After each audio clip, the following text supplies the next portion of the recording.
నేను రోజూ పంపా సరోవరం నుంచి తెచ్చాను పళ్ళు, తెచ్చి అక్కడ పెట్టాను. రామా మీరు స్వీకరించండి, అక్కడ పెట్టింది. అంతేకాని కొరికి చూసింది, కొరికి చూసి పెట్టింది, ఇలాంటి పిచ్చి పిచ్చివన్నీ లేవు. ఆవిడ శుశ్రూష చేసింది గురువులకి, మతంగ మహర్షి. ఆవిడికి తెలుసు ఎక్కడెలా ప్రవర్తించాలో. ఆవిడ శ్రద్ధ ఎక్కడా మీకు అర్థమవుతుందని నేను ఈ మాటలు చెప్పాను. నైవేద్యం పెట్టడం ద్రాక్ష పళ్ళ గుత్తి గురించి ఆవిడ అలా ప్రతిరోజు సేకరించి తీసుకొచ్చి అక్కడ పెట్టింది. ఏమో రాముడు వస్తాడేమో పెట్టుకోవాలి, ఎప్పటి పళ్ళప్పుడు. నేను చైతన్య కుసుమ ప్రియా అమ్మవారు. అందుకే అమ్మవారికి బంగారు తామరలతో బంగారం పూలు చేయించాలని అంటారు. బంగారం పూలతో చేయిస్తే మీరు గుర్తుపెట్టుకోండి జాగ్రత్తగా, చాలా మంది చేసేస్తారు కానీ దానికి ఒక కారం ఉంటుంది. రెండో రోజు ఎవరో ఏం చేస్తాడు, ఇలా తీస్తాడు ఆ పూలు. అది గీసుకుని అమ్మవారి పాదానికి ఎర్రగా ఉన్న నా తల్లి పాదం మీద గీత పడి చిన్ని నెత్తుటి చుక్క పైకి చిందిందనుకోండి, మీరు 1,000,000 జన్మలెత్తినా మీ పాపం పోదు. ఎవడు చేయమన్నాడు ఆ పూలు? ఓ గడ్డి పువ్వు తెచ్చి అక్కడ చాలు. మతంగ మహర్షి ఆశ్రమానికి క్రౌంచారణ్యం యొక్క చివరి భాగానికి మధ్యలో ఉన్నటువంటి వేరొక వనంలోకి ప్రవేశించారు. ఆ వనం చాలా మృగపక్షి సంకీర్ణమై ఉంది. చీకటిగా ఉన్నటువంటి అరణ్యం. అక్కడ వాళ్ళకు ఒక పెద్ద గుహ ఒకటి కనపడింది. ఆ గుహ సమీపంలోకి వెడితే గాఢాంధకారంతో కూడుకున్నటువంటి ఆ గుహ ముందు ఒక రాక్షసి ఒక ఆమె నిలబడి ఉంది. భయదామల్పసత్వానాం బీభత్సాం రౌద్రదర్శనాం లంబోదరీం తీక్ష్ణదంస్ట్రాం కరాళాం పరుషత్వచం. వాల్మీకి మహర్షి రచన ఆ శ్లోకాలు అద్భుతంగా ఉంటాయి. ఆయన అంటారు, భయదాం అల్పసత్వానాం. అల్పసత్వము అంటే తక్కువ బలం కలిగినటువంటి వాళ్ళకి, తక్కువ బలం కలిగినటువంటి వాళ్ళకి ఆవిడ భయంకరమైనది. అంటే అది ఆవిడ స్వభావం. తనకన్నా కొంచెం తక్కువ బలం ఉన్న వాళ్ళు కనపడితే ఆవిడ వీధిస్తుంది, వాళ్ళని చాలా దుఃఖ పెడుతుంది. ఎందుకని అంటే అది ఆవిడ సహజమైనటువంటి ప్రవృత్తి. తనకన్నా తక్కువ బలం వాళ్ళు కనపడితే ఆదరించడమో వాళ్ళని రక్షించడమో ఆవిడకు ఉండేటటువంటి లక్షణం కాదు. రాక్షసత్వము అంటే ఇంకేదో అని మీరేం అనుకోక్కర్లేదు. కలియుగంలో ఒక పెద్ద విచిత్రం ఒకటి ఉంది. త్రేతాయుగం వాటిల్లో అయితే రాక్షసుల యొక్క ఉపాధులు తెలిసిపోయేవి. ఒక భయంకరమైనటువంటి శరీరం, ఏదో పెద్ద పొట్ట, నోరు, దంస్ట్రలు అవి. కలియుగంలో బ్రహ్మగారు ఇచ్చినటువంటి వరం ఏమిటంటే రాక్షసుడెవరో మనుష్యుడెవరో తెలియదు, ప్రవృత్తి చేత తెలియాలి. కానీ తెలుసుకునే లోపలే ప్రమాదం వచ్చేస్తుంది. కనుక ఇప్పుడు ఆవిడ భయదాం అల్పసత్వానాం, తనకన్నా తక్కువ బలం ఉన్నటువంటి వారి పట్ల చాలా క్రోధంతో అవతల వారిని దుఃఖ పెట్టేటట్టు ప్రవర్తిస్తుంది. అంటే తనకన్నా ఎక్కువ బలం ఉన్న వాళ్ళు కనపడితే తాను పారిపోతుంది. ఇది దాని అర్థం. అంటే ఆ జీవితానికి ఒక రుజువర్తన కానీ, ఆ జీవితానికి ఒక పంధా కానీ ఏమీ లేవు. మనకన్నా బలవంతుడు కనపడ్డాడు, వాడు మనకేదో ఇబ్బంది పెట్టాడు, పారిపోవడం. మనకన్నా తక్కువ బలం వాడు కనపడ్డాడు, వాడిని ఏడిపించాడు. ఈ ఏడిపించేటప్పుడు సిగ్గేది, ఆ ఓడిపోయినప్పుడు సిగ్గేది. రెండు చోట్ల సిగ్గు లేకపోతే అవమానము ఇలాంటివి ఉండవు. ఎప్పుడూ ఉండేది ఏమిటి అంటే రెండు కాలముల యందు కూడా దుఃఖ పెట్టే ప్రయత్నం ఉంటుంది. ఆ ప్రయత్నంలో తను విజయం సాధిస్తే విజయం సాధిస్తుంది, విజయం సాధించకపోతే వెళ్ళిపోతుంటుంది. ఇక్కడ ఈవిడకి శూర్పణఖకి ఒక్క తేడా ఒకటి కనపడుతుంది. అరణ్యకాండలో మహర్షి ఇద్దరికి ముక్కు చెవులు పోయిస్తారు ఆడ రాక్షసులకి. అందులో ఒకరు శూర్పణఖ, ఒకరు అయోముఖి. ఇద్దరు రాక్షసి అయినటువంటి వారే. కానీ ఒకరు పగ పెంచుకునే తత్వం ఉన్నవారు, ఒకరు పగ పెంచుకోకుండా అవకాశం దొరికితే ఏడిపిస్తారు, అవకాశం దొరకకపోతే పారిపోతారు. ఒక విధంగా చెప్పాలి అంటే ఒకరికన్నా ఒకరు ప్రమాదం తక్కువ అని కానీ, ఒకరికన్నా ఒకరు ప్రమాదం ఎక్కువ అని కానీ చెప్పడం కొంచెం కష్టం. ఎందుకంటే పగ పెంచుకునే స్వభావము ప్రమాదకరమే. పగ పెంచుకోకుండా తనకన్నా తక్కువ బలవంతుడు కనపడితే ఆ తక్కువ బలవంతుడిని నిగ్రహించడం కూడా ప్రమాదకరమే కదా. ఎక్కువ బలవంతులు కదా అని చెప్పి వచ్చి వాళ్ళకి ఏమైనా వాళ్ళు వచ్చి వీళ్ళని ఇబ్బంది పెడితే వాళ్ళు అప్పటికి పారిపోతారు. పారిపోయారని జాడ్యమో సమస్య వదిలిపోయినట్టు కాదు, మళ్ళీ వస్తూ ఉంటారు. ఎప్పుడు తెలుస్తుంది తనకన్నా అధిక బలవంతుడని? తను ఓడిపోతే. ఓడిపోతే ఏమైనా సిగ్గు ఉంటుందా? ఏమీ ఉండదు. మళ్ళీ వెళ్ళిపోతుంది. మళ్ళీ ఎప్పుడు వస్తుంది? మళ్ళీ ఇంకోటి దొరికితే మళ్ళీ వస్తుంది. మళ్ళీ వాడు అధిక బలవంతుడైతే మళ్ళీ వెళ్ళిపోతుంది. తక్కువ బలవంతుడైతే ఇబ్బంది పెడుతుంది. అంటే ఆ మనస్తత్వం ఎటువంటిది అంటే దానికి మార్పు అన్నది కానీ పాఠం నేర్చుకోవడం అన్నది కానీ ఏమీ ఉండదు. సమాజంలో తాను తిరుగుతూ సమాజంలో ఉండేటటువంటి వ్యక్తులతో తాను ప్రతిరోజు సమన్వయం అవుతూ కూడా తాను ఏ పాఠాన్ని తన జీవితంలో జరిగినటువంటి సంఘటనల నుంచి నేర్చుకోకుండా ఒకే రకమైన మోసపోసిన జీవితంతో బతికేస్తూ అవకాశం దొరికినప్పుడు నేను గొప్పవాణ్ణని, అవకాశం లేనప్పుడు తను తక్కువ వాణ్ణన్న బాధ లేకుండా పారిపోయేటటువంటి మనస్థితితో సరిపెట్టుకోగలిగినటువంటి స్థితి ఉన్నవాళ్ళు ఎవరైనా అయోముఖీ తత్వంలోకే వస్తారు. అంతకన్నా ఇంకా కొంచెం చెప్పడం కష్టం. మీకు సమాజంలో ఇటువంటి వాళ్ళు ఉండరని మీరు అనుకుంటున్నారా? చాలా మంది ఉంటారు. బలవంతుడు కనపడితే ఓడిపోతారు, వాళ్ళకేం సిగ్గు ఉండదు. నింత మన ఎదురుగుండా వాళ్ళకి జరిగిన అవమానానికి మనం సిగ్గుపడతాం. అరే నిజంగా రేపు ఎలా తలెత్తుకు తిరుగుతాడరా, ఎలా కనపడతాడరా, మళ్ళీ ఇంత అవమానం పొందాడు నిన్న. ఆయన తర్వాత రోజు పొద్దున్న ఎలా వస్తాడో తెలుసా?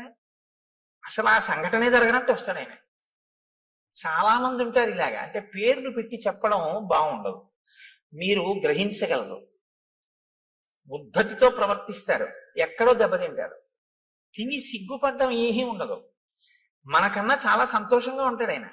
అదేంటి అవమానం పడ్డాడు కదా, నేను రాత్రి నిద్రపోతున్నాడు పాపం కుమిలిపోతున్నాడేమో అని మీరు పలకరించడానికి వెళ్ళారనుకోండి, ఆయన మిమ్మల్ని ఎలా పలకరిస్తాడో తెలుసా? అంత బాధపడతాం ఎందుకో దానికి అంటాడు. మన అడుగుతాడు బాధపడతాం ఎందుకు దానికి, అది పెద్ద విశేషం ఏముంది అంటాడు. ఒకవేళ అతను విజయం సాధించాడు అనుకోండి, మీరు అసలు పట్టుకొనే లేరు.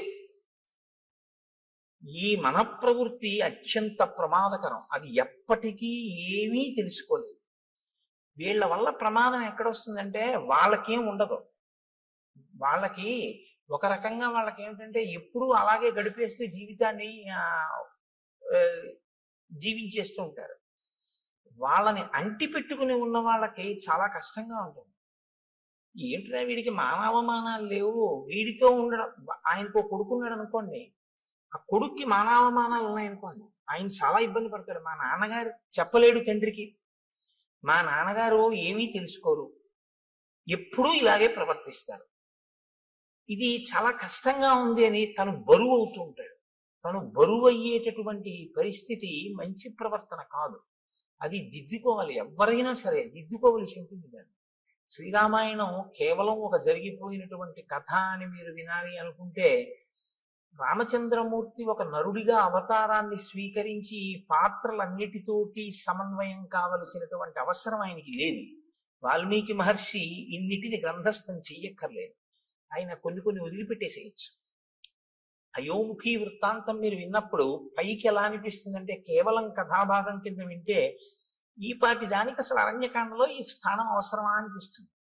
కానీ మీరు లోతుగా తరచి చూస్తే ఒక మనిషి తనని తాను దిద్దుకోవడానికి ఏవేవి అవసరమో అవన్నీ మనకి రామచంద్రమూర్తి చూపిస్తూ ఉంటాడు.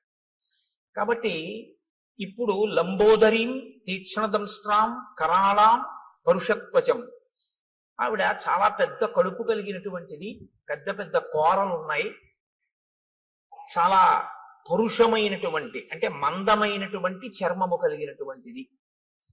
ఇప్పుడు ఆవిడ ఏం చేస్తూ ఉంటుంది అంటే, భక్షయంతీం మృగాన్ భీమాన్ వికటాం ముక్తమూర్ధజాం. ఆమె భయంకరమైన నవ్వు నవ్వుతూ కనపడినటువంటి మృగములు ఏం దొరికితే ఆ మృగముల్ని తింటూ ఉంటుంది. వికటమైనటువంటి నవ్వు నవ్వుతుంది.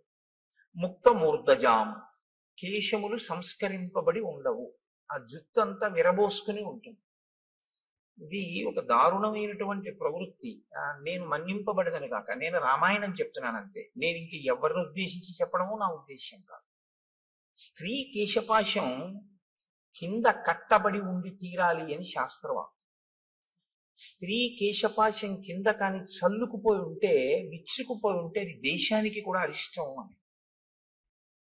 అంతే, అంతకన్నా ఇంకా అక్కర్లేదు. కాబట్టి భక్షయంతి మృగాన్ భీమాన్ వికటాం ముక్తమూర్ధజాం, ఆమె జుత్తు చల్లుకుపోయి ఉంది. అదే రాక్షసీత్వము అన్న మాటకు అర్థం.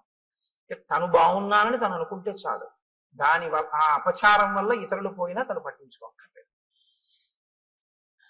అహం అహం తయోముఖీ నామ లాభస్తే తమసి ప్రియ నాథ పర్వతకూటేషు నదీనాం పులినేషు చ ఆయుష్శేషమిమం వీర త్వం మయా సహరంసిసే. ఆవిడంటుంది, నా పేరు అయోముఖి. ఆవిడ దృష్టి లక్ష్మణమూర్తి మీద పడింది, రామచంద్రమూర్తి మీద పడలేదు. ముక్కు చెవులు కోయించుకునే వాళ్ళందరి దృష్టి లక్ష్మణుడి మీదే పడుతుందో ఏమో మరి. ఆవిడంది, నీవే నాకు తగినటువంటి భర్తవి. అంతే, ఆవిడే నిర్ణయించేసుకుంది. శూర్పణఖ ఎలా నిర్ణయించేసుకుందో అలాగే ఆవిడే నిర్ణయించేసుకుంది. కాబట్టి ఇక నువ్వు శేష జీవితం అంతా కూడా సంతోషంగా నాతో ఆ నదుల యొక్క ఒడ్ల ఎందు పర్వత శిఖరముల ఎందు విహరిస్తూ సంతోషంగా గడుపుదువు గారి. కాబట్టి నువ్వు నాతో సంతోషంగా గడపడం కోసం రా, మన ఇద్దరం భార్యాభర్తలమై గడుపుదాం అని ఆమె లక్ష్మణుణ్ణి పట్టుకుంది. పట్టుకుంటే ఏవ ముక్తస్తు కుపిత ఖడ్గముద్ధృత్య లక్ష్మణ కర్ణనాశే స్తనౌ చాస్య నిచకర్తారి సూదన. ఆ పట్టుకున్నటువంటి అయోముఖి యొక్క ముక్కు, చెవులు, స్తనములు వీటిని తన కత్తి పెట్టి ఆయన తెగ కోసేసాడు. తెగ కోసేస్తే ఆవిడ లక్ష్మణుణ్ణి విడిచిపెట్టేసి అరణ్యంలోకి పెద్ద రవం చేస్తూ ఏడుస్తూ నెత్తురు కారిపోతూ పరిగెత్తుకుంటూ వెళ్ళిపోయాడు. అంటే యుక్తాయుక్త విచక్షణ లేనటువంటి నడవడితో తాను కామిస్తే చాలు, ఇతరుల యొక్క అభిప్రాయముతో సంబంధం లేకుండా బలవంతులు కనపడితే పరాభవింపబడి, బలహీనులైతే తను అనుకున్న కామాన్ని చెల్లించుకుంటూ జీవితం గడపగలిగినటువంటి నీచమైన ప్రవృత్తి కలిగినటువంటి స్థితిలో ఉన్న ఒక ప్రాణి. కాబట్టి ఇక అయోముఖి ఈ కాండలో ఏం మనకు కనపడదు. కాబట్టి ఆవిడ అలా ఏడుస్తూ వెళ్ళిపోయింది. ఎందుకు శ్రీరామాయణంలో ఈ పాత్ర కనపడింది అన్నదాన్ని మీరు గమనించవలసి ఉంటుంది. మొదట శూర్పణఖకి ముక్కు చెవులు తెగిపోతాయి, ఇక్కడ అయోముఖికి ముక్కు చెవులు తెగిపోతాయి. కానీ ముక్కు చెవులు తెగితే మనం ఉలిక్కి పడతాం. ఎందుకంటే శ్రీరామాయణంలో అరణ్యకాండ మొదట్లో ఒక ఆడదాని ముక్కు చెవులు ఇలా కామంతో వస్తేనే కోసిన కారణానికి సీతాపహరణం జరిగింది. ఇప్పుడు మళ్ళీ కోశాడు, ఏమవుతుందో అని అనిపిస్తుంది. కానీ ఏమవదు, అయోముఖి వెళ్ళిపోయింది. కాబట్టి ఈ రెండింటి మధ్యలో ఉండేటటువంటి తేడాని మీరు గమనించవచ్చు. ఆవిడది పగ, ఈవిడిది పగా ప్రతీకారము పెంచుకుని సాధించేటటువంటి మనస్తత్వం కాదు. లక్ష్మణస్తు మహాతేజాః సత్వవాన్ శీలవాన్ శుచి అబ్రవీత్ ప్రాంజలిర్వాక్యం భ్రాతరం విత్త తేజసం. మీరు శ్రీరామాయణాన్ని చదివేటప్పుడు చాలా ధర్మ సూక్ష్మములను గ్రహించవలసి ఉంటుంది. చాలా అందంగా ఉంటుంది రామాయణం. అందుకే రామాయణం జీర్ణమైతే అన్నగారిని గౌరవించే తమ్ముడు కనపడితే మీకు ఒంట్లో పులకింత వస్తుంది. లక్ష్మణస్తు మహాతేజాః సత్వవాన్ శీలవాన్ శుచి. ఆయన రామచంద్రమూర్తితో మాట్లాడుతున్నాడు. ఎవరు? లక్ష్మణుడు. అయోముఖి పారిపోయింది, ఇద్దరు నడుస్తున్నారు. ఇప్పుడు అకస్మాత్తుగా ఆయనకి ఏదో రాముడితో మాట్లాడాలి అని అనిపించింది. ఎలా మాట్లాడేటో తెలుసా అండి? ఇలా ఎడంచేతో రామ అని పిలిచి కూడా మాట్లాడాలంటే. కానీ ఆయన ఎలా మాట్లాడాడంటే అబ్రవీత్ ప్రాంజలిర్వాక్యం. ఆయన మాట్లాడేటప్పుడు అంజలి ఘటించి రాముడితోటి అన్నయ్య అని ఇలా నమస్కారం చేసి మాట్లాడతాడు. ఎందుకంటే చాలా చోట్ల చెప్పుకున్నాడు లక్ష్మణుడు, నేను రాముణ్ణి అన్నగా చూడను, రాముణ్ణి నా గురువుగా చూస్తాను. అందుకని ఎప్పుడూ అంత గౌరవంతోనూ ఉంటాడు. అందుకే రామాయణం బాగా అనుభవించకుండా రామాయణంలోది ఏదీ గీసే ప్రయత్నం చేయకూడదు. అలా ప్రయత్నం చేస్తే ఏమవుతుందో తెలుసా అండి? చూసిన వాళ్ళకి అలా ఉంటాయిలా ఉంది అందులో ఉన్న వ్యక్తిత్వాలు అని అనిపిస్తుంది. శబరి పళ్ళు తీసుకొచ్చి రాముడికి పెడుతుంటే రాముడు పుచ్చుకుంటుంటే రాముడు కూర్చున్న అరుగు మీద లక్ష్మణుడు ఎడంకాలు ఎత్తి పెట్టినట్టుగా ఉందనుకోండి ఒక ఫోటో. అలా ఉంటాడా ఎప్పుడైనా లక్ష్మణుడు? అవి ఏమవుతాయంటే చూసే వాళ్ళ హృదయాల్లో తప్పు భావాలు నింపుతాయి. కాబట్టి శ్రీరామాయణాన్ని జాగ్రత్తగా గమనించవలసి ఉంటుంది. గమనించకుండా చేతిలో కళ ఉండడం వేరు, రామాయణాన్ని గీయడం వేరు. రామాయణాన్ని గీయాలి అంటే రామాయణం చదివి రామాయణం గురించి కొంత అధికారం ఉండాలి. రామాయణంలో ఉండేటటువంటి వ్యక్తిత్వాలు బహు విశిష్టమైనవి. అంత విశిష్టమైనటువంటిది, అందులో అటువంటి ఘట్టాల గురించి ఏదైనా కూర్పు చేస్తే చాలా జాగ్రత్తగా ఉంటారు. కాబట్టి నేను దేన్ని దృష్టిలో పెట్టుకున్నానో మీరు గమనించి ఉంటారు. కాబట్టి ఇప్పుడు అబ్రవీత్ ప్రాంజలిర్వాక్యం భ్రాతరం దీప్త తేజసం, అంజలి ఘటించి రామచంద్రమూర్తితో మాట్లాడుతున్నాడు. స్పందతే మే దృఢం బాహు బుద్ధిగ్నమివ మే మనః ప్రాయశ్చాప్యనిష్టాని నిమిత్తాన్యుపలక్షయే. నేను మీతో తరచూ ప్రస్తావన చేస్తూ ఉంటాను. శ్రీరామాయణం ఒక ధర్మశాస్త్రం, శ్రీరామాయణం పరిపాలనా శాస్త్రం, శ్రీరామాయణం జ్యోతిష శాస్త్రం, శ్రీరామాయణం శకున శాస్త్రం. మీరు ఎలా చూస్తే రామాయణం మీకు అలా కనపడుతుంది కాదు. పక్షుల గురించి తెలుసుకోవాలా, రామాయణం చదవచ్చు. పర్వతాల గురించి తెలుసుకోవాలా, రామాయణం చదవచ్చు. భౌగోళిక శాస్త్రం పరిశీలనం చేయాలా, రామాయణం తెలుసుకోవచ్చు. మృగముల గురించి తెలుసుకోవాలా, శ్రీరామాయణం చదువుకోవచ్చు. మీరు ఏది తెలుసుకోవాలన్నా రామాయణం చదువుకుంటే మీకు అందులో తెలియని ఉండవు. ప్రతి శ్లోకము అమృత భాండమే. ప్రతి శ్లోకంలో మహర్షి సందేశాన్ని నింపి ఉంచుతారు. అందుకే ఆయన ఈయనతో మాట్లాడాడు అని ఆయన చెప్పరు. అలా చెప్పడం చాలా తేలిక. అలా చెప్పరు. మాట్లాడేటప్పుడు ఎలా నిలబడి మాట్లాడాడు చెప్తారు. ఒక ఆయన వచ్చాడు, ఎవరు ముందు లేచారు, ఎవరు తర్వాత లేచారు, ఎవరు ఎవరికి అర్ఘ్యం ఇచ్చారు, పాద్యం ఇచ్చారు, ఎవరు ఎవరితో ఏ ప్రశ్న వేశారు, ఎవరు ఎలా జవాబు చెప్పారు. ఒక సంఘటన అయిపోయిన తర్వాత రాముడు అన్ని లక్ష్మణుడికి చెప్తూ ఉంటాడు. రాముడు లక్ష్మణుడికి చెప్పేటప్పుడు మీరు చాలా జాగ్రత్తగా చదవాలి ఆ సర్గని. అందులో ఒక అత్యుత్తమమైనటువంటి సందేశం ఒకటి ఉంటుంది. రాముడు ఒక సర్గ చివర ఒక వ్యక్తితో తాను చూసి మాట్లాడి వెళ్ళిపోయేటప్పుడు లక్ష్మణుడితో చెప్తాడు, చూసావా లక్ష్మణ, ఇవాళ మనం ఇది చేశాం కదా, దీనివల్ల ఇది అన్నమాట ఫలితం. గురువుతో తిరిగేటటువంటి శిష్యుడికి అందే మహోత్కృష్టమైన ప్రయోజనం అదే. మీరు ఎన్నో శాస్త్రాలు మదిస్తే తప్ప అందనటువంటి విషయం అలవోకగా అందిపోతుంది. ఎందుచేతనంటే ఆయన అనుభవించి ఉన్నాడు, ఆయన చదివి ఉన్నాడు, ఆయన మీకు అలా అందించేస్తుంటాడు. ఆయన నడవడిని మీరు గమనిస్తుంటే చాలు, మీకు అవన్నీ అందిపోతుంటాయి, చాలా తేలిగ్గా అందిపోతుంటాయి. ఇది ఒక గురువు వెనకాతలో ఉండేటటువంటి శిష్యుడికి ఎలా ఉంటుందో, ప్రాజ్ఞుడైన అన్నగారిని గురువుగా భావించి విడుతున్నటువంటి లక్ష్మణుడికి అందుతున్న ఐశ్వర్యం అది. అది తరిగిపోని చెరిగిపోని ఐశ్వర్యం. అందుకే రాముడితో కలిసి ఉండడమే ఆయన ఐశ్వర్యం. అందుచేత లక్ష్మణుడు అయ్యాడు. కాబట్టి చూడండి, ఇప్పుడు ఆయన అంటున్నాడు, స్పందతేమే దృఢం బాహు. అన్నయ్య, నా భుజం అదురుతోంది, ఎడం భుజం. ఎడమ భుజం పురుషుడికి అదిరితే అది అశుభ సూచన, ఏదో దుర్నిమిత్తము, జరగకూడనిది జరుగుతోంది అని. ఉద్విగ్నమివమే మనః, నిష్కారణంగా నా మనసు తుట్రుపడుతోంది, తత్తరపడుతోంది. ఎందుకు? ఉద్విగ్నతకి లోనవుతున్నాను. కాబట్టి ప్రాయశ్చాప్యనిష్టాని నిమిత్తాన్ విపలక్షయి.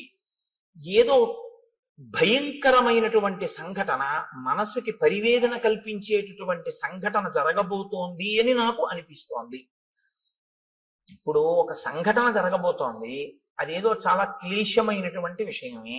అందులోంచి బయటికి వస్తావా, బయటికి రావా, అది ప్రధానం. జబ్బు వచ్చింది రైతే, డాక్టర్ గారి దగ్గరికి వెళ్ళేది, చేయించుకోండి అన్నారు. చేయించుకుంటే బతుకుతానా అండి అని అడుగుతారా లేదా? అడుగుతాం కదా, చేయించుకుంటే బతుకుతామండి అని అడుగుతారు. అలాగే బయటికి వస్తావా, రావా? దుర్నిమిత్తం కనపడుతోంది, జరగకూడనిది జరుగుతోంది అని తెలుస్తోంది, బయటికి వస్తావా? కేవలం జరిగేది మాత్రమే చెప్తే బయటికి వస్తావో రావో చెప్పనటువంటి అసమగ్రత ఉన్నట్టు. సమగ్రత ఎప్పుడు ఉన్నట్టు? ఒక జరగకూడనిది జరుగుతోంది కానీ నువ్వు బయటికి వస్తావు అన్న విషయాన్నో బయటికి రావు అన్న విషయాన్నో కూడా చెప్పాలి. నిన్న రాముడు వస్తున్నప్పుడు మీకు నేను కొన్ని దుర్నిమిత్తాలు చెప్పాను. ఖచ్చితంగా ఏదో అమంగళం జరిగిపోయింది అన్నాడు రాముడు. ఏదో బాధాకరమైన విషయం జరిగిపోయింది, ఎందుకంటే శకునాలు అలా ఉన్నాయన్నాడు. సీతాపహరణం అయిపోయింది. ఇవాళ లక్ష్మణుడు చెప్తున్నాడు శకునాలు. ఇవాళ లక్ష్మణుడు చెప్పేటప్పుడు భయంకరమైనది జరుగుతుంది కానీ పైకి వస్తా అంటాడు. ఎందుకు పైకి వస్తారో ఇప్పుడు శకునం ఇంకోటి చెప్తాడు. నేను అందుకే మీకు చెప్పింది, ఇంకా మళ్ళీ శకున శాస్త్రం ఏం మీరు చదవక్కర్లేదు. రామాయణం చదివితే శకున శాస్త్రం వచ్చేస్తుంది అంతే. రామాయణం చదివితే మీకు తెలియకుండా మీకు జ్యోతిషంలో కొన్ని విషయాలు తెలిసిపోతాయి. నిన్నను లేదు జటాయువు వింద ముహూర్తం గురించి మాట్లాడాడు. అందుకని ఏష వంచులకో నామ పక్షీ పరమదారుణ ఆవయోర్ విజయం యుద్ధే శంసన్నివ నినర్దతి. అన్నయ్య, వంచులకము అనబడేటటువంటి పక్షి కూస్తోంది, ఆ కూత వినపడుతోంది. అది నిజంగా ఆ పక్షి కూస్తే చాలా తొందరగా యుద్ధం వస్తుంది, చాలా హఠాత్తుగా వచ్చేస్తుంది యుద్ధం. కానీ ఆ యుద్ధంలో జయాన్ని పొందుతాం. కాబట్టి నాకు ఇటువంటి శకునములు కనపడుతున్నాయి అని అన్నాడు. అంతే. ఒక పెద్ద శబ్దం, ఎంత పెద్ద శబ్దం అంటే, ఆ శబ్దం ఎటువంటిది అంటే మీరు అర్థం చేసుకోవాలంటే ఒక్కటే ఉపమానం చెప్పవలసి ఉంటుంది. అంతరిక్షం వరకు ధ్వని వినబడేటట్టుగా ఒక పిడుగు పడితే ఎటువంటి ధ్వని ఉంటుందో అంత ధ్వని అక్కడ వినపడింది. అంటే ఇప్పుడు మీరు ముందు ఒక విషయాన్ని గమనించవలసి ఉంటుంది. మహర్షి హృదయం ఏమిటో తెలుసా అండి? రాముడు బాలకాండలో శివధనస్సుని ఎక్కుపెట్టినప్పుడు ధనుర్భంగం అయింది. విశ్వామిత్రుడు, రాముడు, లక్ష్మణుడు, జనకుడు తప్ప మిగిలిన వాళ్ళు ఎవ్వరూ కూడా నిలబడిన వాళ్ళు లేరు. శబ్దము అనేటటువంటిది సామాన్యమైంది కాదు. శబ్దము వేరు, ధ్వని వేరు. మీరు ఈ రెండిటికి తేడా తెలుసుకోవాలి. శబ్దము అర్థ ప్రతిపాదకము. శబ్దం ఎప్పుడూ కూడా అర్థంతో ఉంటుంది. ధ్వని అర్థ ప్రతిపాదకము కాదు. ధ్వని రాపిడి వలన రావాలని నియమం లేదు. శబ్దము రాపిడి వలన వస్తుంది. ఎప్పుడైనా అంతే. శబ్దములన్నీ కూడా అర్థ ప్రతిపాదకములో లేదా మనస్సుకి సుఖదాయకములో అయి ఉంటాయి. అందుకే ఘర్షణ చేత పుడతాయి. నేను మీకు ఒక ఉదాహరణ చెప్పాలంటే, ఇప్పుడు నేను చెప్తున్న దాన్ని శబ్దము అని అనవలసి ఉంటుంది. ఎందుకంటే నా మూలాధార చక్రం దగ్గర నుంచి లాగబడినటువంటి వాయువు అనేక చక్రాలకు తగులుతూ పైకొస్తుంది. పైకొచ్చేటప్పుడు ఒరిపిడి చెందుతుంది, రాసుకుంటుంది. చిట్ట చివర నా యొక్క ఆ స్వరపేటిక దగ్గరికి వచ్చేటప్పటికి ఆ వాయువు బాగా రాపిడి చెంది ఉరుసుకుని అక్షరములుగా, పదములుగా, వాక్యములుగా మారి నా నోటి వెంట బయటికి వస్తుంది. ఉరిపిడి చేత పైకి వస్తుంది. నేను ఒక వైలిన్ వాయించాను అనుకోండి, చేతితో ఒక తాడు ఉన్నటువంటి పరికరం లాంటి దాన్ని పట్టుకుని తీగల మీద లాగితే ఆ ఒరిపిడికి ధ్వని వస్తుంది. ఒక వీణని గోటితో పెనగితే ధ్వని వస్తుంది. అలా మీకు ఎప్పుడైనా సరే ఒరిపిడి వలన వస్తే, అంటే ఘర్షణ వలన పుడితే దాన్ని శబ్దము అంటారు. ఇప్పుడు ఆ శబ్దం ఏం చేస్తుంది? అందుకే వేదరాశికి శబ్దరాశి అని పేరు. అర్థ ప్రతిపాదకమై దానికి ఏదో ఒక ప్రయోజనం ఉంటుంది.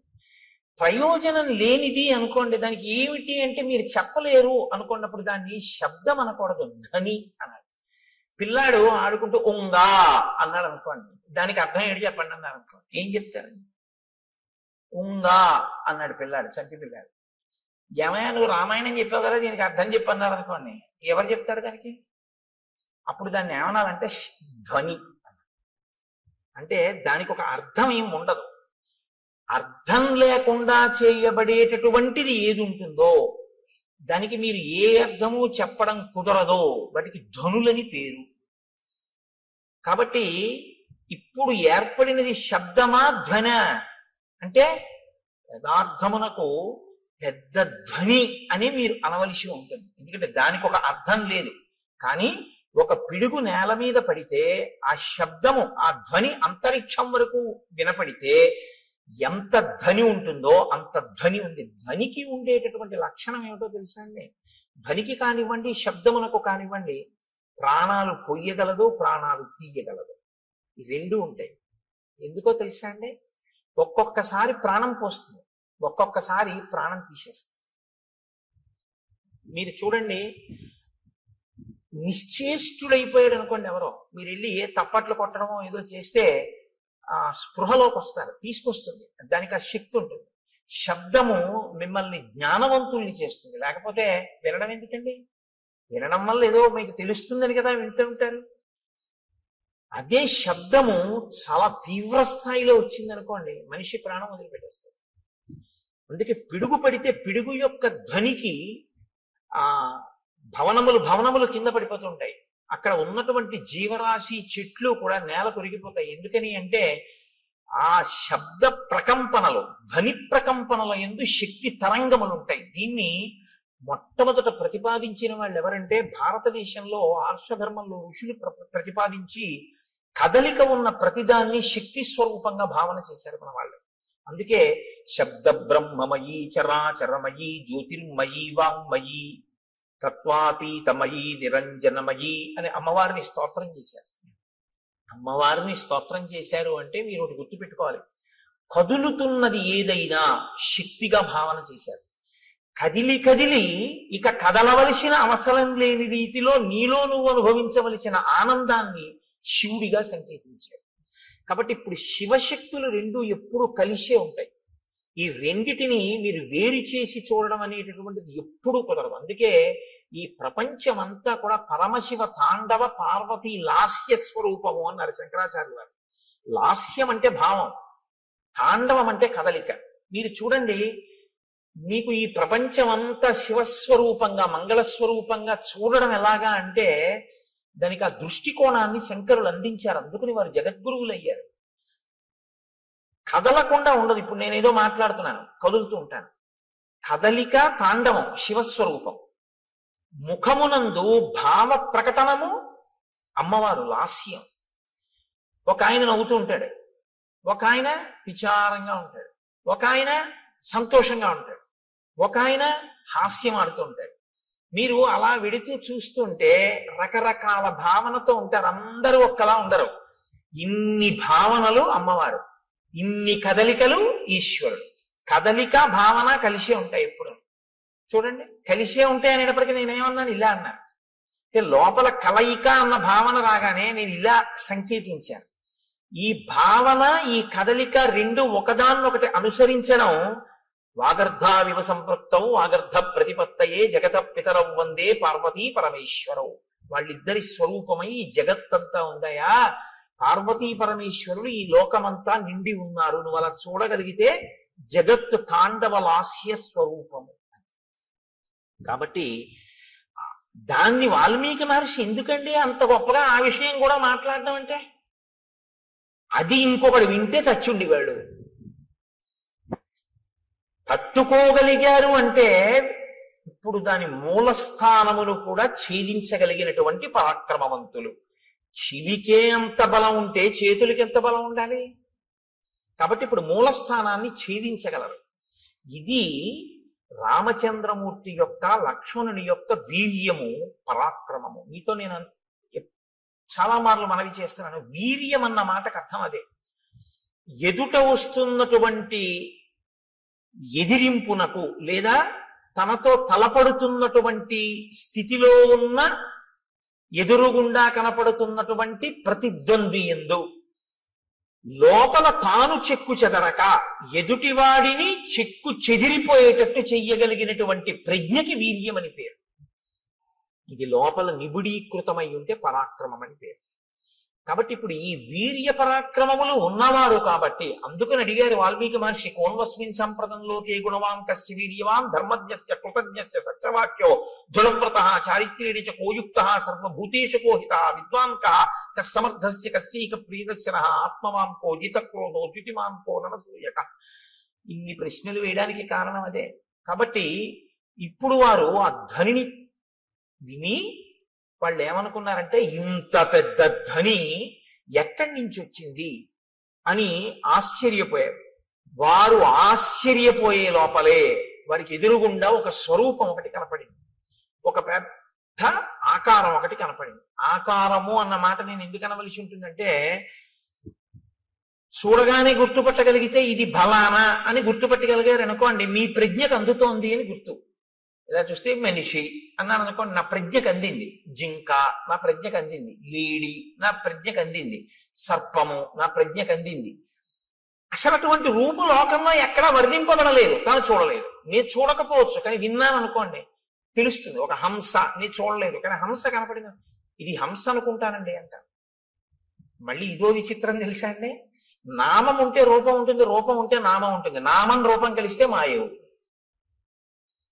అదే విచిత్రం. శంకర భగవత్పాదుల యొక్క ప్రతిపాదన అంతా దీని మీదే ఆధారపడింది. నామం ఉంటే రూపం ఉంటుంది, రూపం ఉంటే నామం ఉంటుంది. కోటేశ్వరరావు గారు అన్నారు అనుకోండి, మీకు వెంటనే నా రూపం మీ మనసులో అలా లీలగా కదులుతుంది. చూస్తున్నారుగా చాలా రోజుల నుంచి.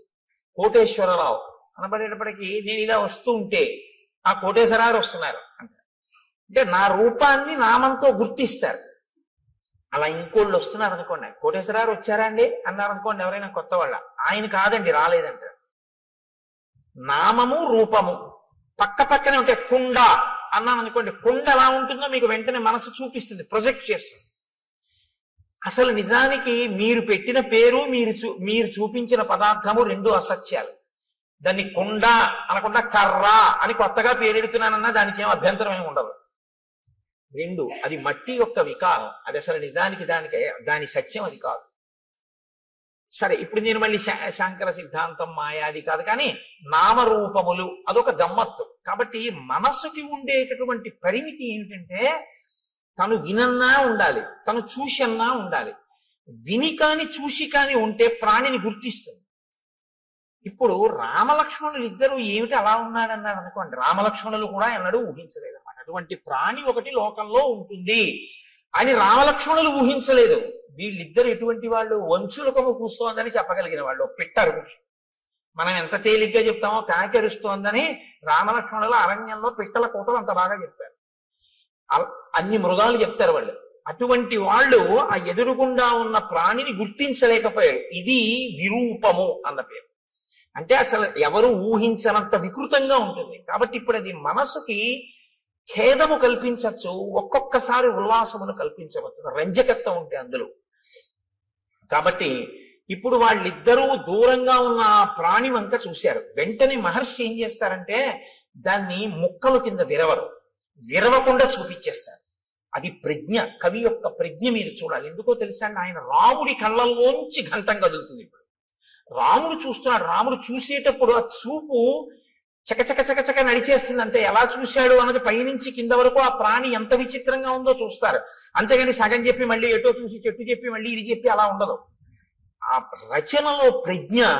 వాల్మీకి మహర్షి ఘంటం రాముడి కన్నులను బట్టి కదులుతోంది. ఇప్పుడు ఆయన రాముడిలో ప్రకాయ ప్రవేశం చేసి ఆ ఎదురుగుండా ఉన్నటువంటి రాక్షసుణ్ణి చూసి ఘంటాన్ని కదుపుతున్నారు. మీరు శ్రీరామాయణాన్ని బహుభంగిమల చూడవలసి ఉంటుంది. ఎందుకంటే వాల్మీకి మహర్షి తరువాత కవులకు ఆదర్శం అయ్యారు. కాళిదాసాది మహాకవులు కూడా వాల్మీకి మహర్షినే అనుసరించారు.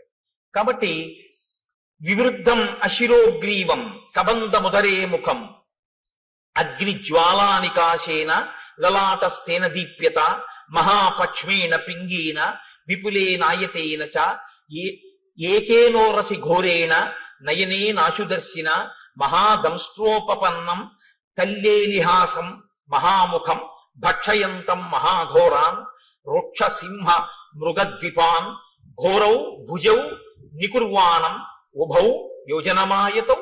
ఆయన ఘోరే భుజౌ వికుర్వాణం. ఆ ఉన్నటువంటి ఎదురుగుండా ఉన్న ప్రాణి ఎలా ఉన్నాడంటే తల లేదు. తల లేకపోతే బీభత్సంగా ఉంటుంది. అది ఆ ప్రాణి ఏం చేస్తుందంటే మీకు బీభత్స రసాన్ని ఉద్భుతం చేస్తుంది మా లోపల నుంచి. ఎదురుగుండా ఉన్న ప్రాణి తలకాయతో ఉందనుకోండి పర్వాలేదు, ఓ చెయ్యి లేకపోతే మీరు చూడడం కొంచెం తేలిక, ఒక కాలు పోతే మీరు చూడడం తేలిక. తల లేకపోతే మీరు వెంటనే అంటారంటే అయ్య బాబోయ్ అంటారు, చూడలేరు. ఇప్పుడు ఆ ఎదురుగుండా కనపడుతున్న ప్రాణికి తలకాయ లేదు, ఆ ప్రాణికి కాళ్ళు లేవు. తలకాయి లేదు, కాళ్ళు లేవు. పోనీ తలకాయి కాళ్ళు లేకుండా అలా ఉందా ప్రాణి? అలా లేదు. అదొక విచిత్రమైనటువంటి స్థితిలో ఉంది. అశిరోగ్రీవం, దానికి కంఠము లేదు, తలకాయి లేదు. కానీ కబంధముదరే ముఖం, ఇక్కడ పొట్ట దగ్గర ఉంది ముఖంలాగా. ఈ ఛాతీ మీద లలాట భాగం ఉంది, ఇక్కడ ఉంగురుంది. ఈ కింద ఒక పెద్ద కన్ను ఉంది, ఆ కన్ను మీద ఒక పెద్ద రెప్ప ఉంది. ఆ రెప్పకి పచ్చటి వెంట్రుకలు పొడుగ్గా ఉన్నాయి.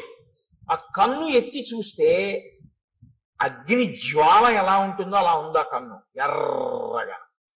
అటువంటి కన్ను ఇక్కడ పెట్టుకుని ఉంది ఆ ప్రాణి. ఇక్కడ గుండెల మీదకు ఉంది. పొట్టలోకి, పొట్ట మీద నోరుంది దానికి. దానికి కాళ్ళు లేవు కాబట్టి అది కదలలేదు, అది అలా కూర్చుని ఉంది. కానీ దానికి యోజనం దూరం వరకు వెళ్ళగలిగినటువంటి దీర్ఘబాహువులు ఉన్నాయి. ఇప్పుడు అది ఏం చేస్తోందంటే ఎంత దూరమైనా సరే దానికి ఉన్నటువంటి కళ్ళతో చూస్తూ ఉంటుంది. నయనే నాశుదర్శిన అంటే ఒక్క కన్య అయినా ఎంత దూరమైనా అది చూడగలదు కానీ లేచి వెళ్ళలేదు, గమనం లేదు. దానికి గమనం లేదు కాబట్టి అది ఏం చేస్తుందంటే చెయ్యి చాపుతుంది, చాపి తడుగుతుంది. ఇలాగా అంటే అది ఎటిళ్ళిందో ఇలా తడుగుతుంది, తడివి పట్టుకుంటుంది. అది ఏనుగు కానివ్వండి, పులి కాని, సింహం కాని ఏదైనా సరే పట్టుకోగలిగినటువంటి చేతులు దానివి. ఎంత దూరం? ఇక్కడి నుంచి ఒక యోజనం దూరం వరకు ఉంటాయి చేతులు. దాంతో పట్టుకుంటుంది, పట్టుకుని ఈడుస్తుంది ఆ ప్రాణులు. ఆ ఈడ్చి ఆ ఆకర్షంతం వికర్షంతం అనేకాన్ మృగయూధపాన్ స్థితమావృత్య పంధానం తయోర్భ్రాతోహో ప్రపన్నయోహో. అది వాటిని పట్టుకుని ఈడుస్తుంది ఇలాగా. అది నిజంగా మహర్షి ఒక లైవ్ టెలికాస్ట్. అది నిజంగా అద్భుతం.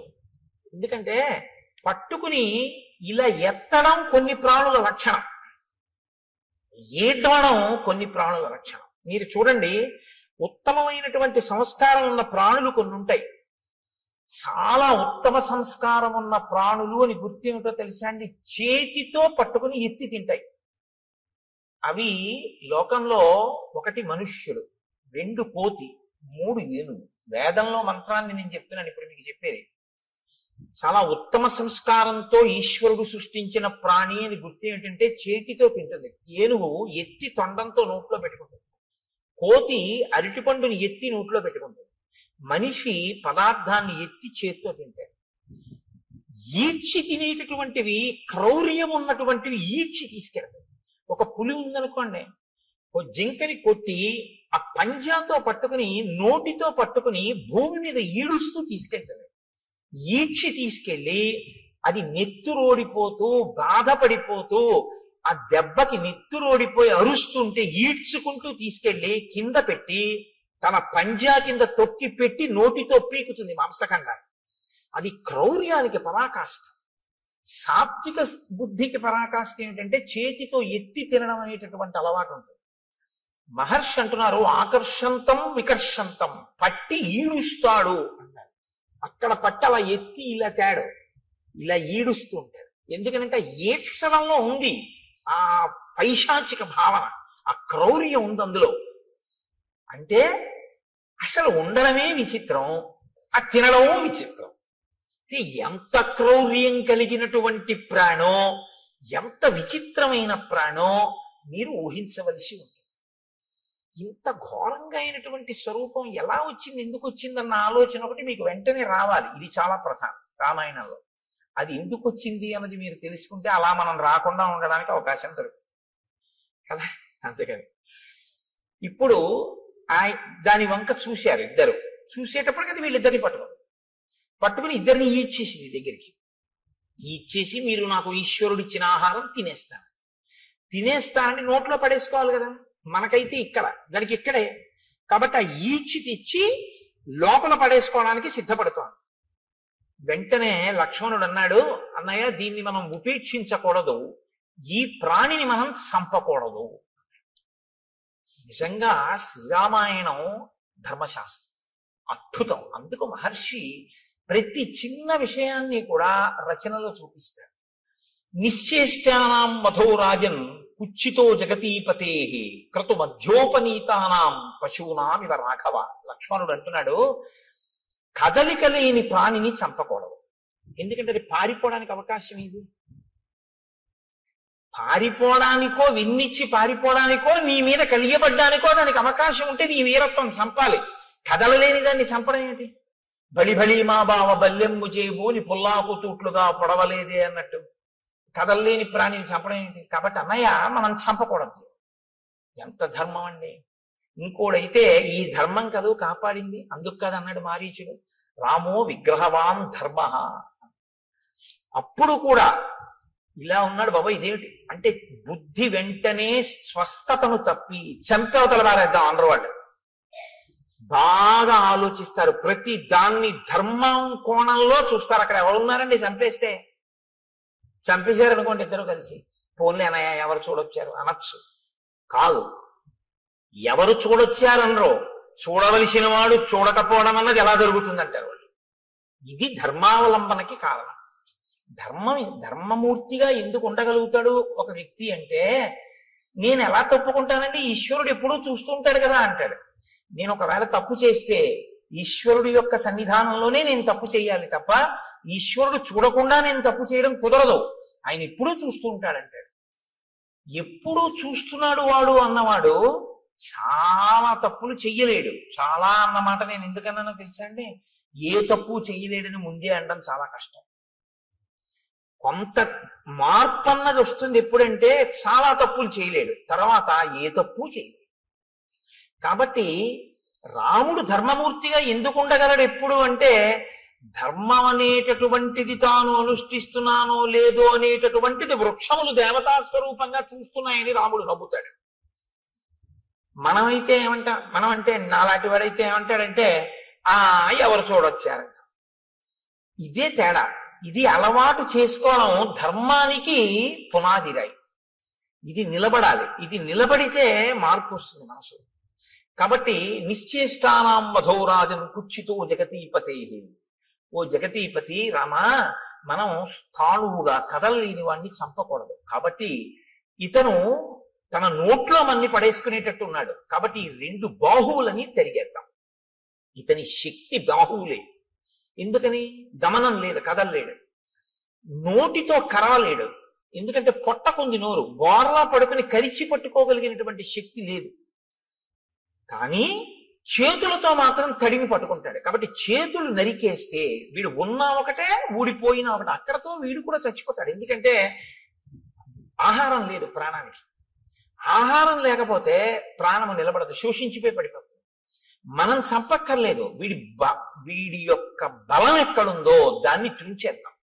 దాన్ని మాత్రం ఎందుకు తుంచాలి? మన్ని పట్టుకున్నాడు కాబట్టి, మన్ని ఇప్పుడు నోట్లో పడేస్తాడు కాబట్టి బాహువులు తుంచేద్దాం. కాబట్టి దక్షిణం బాహుం అసక్తామసినా తతః చిచ్ఛేద రామో వేగేన సవ్యం వీరస్తు లక్ష్మణ.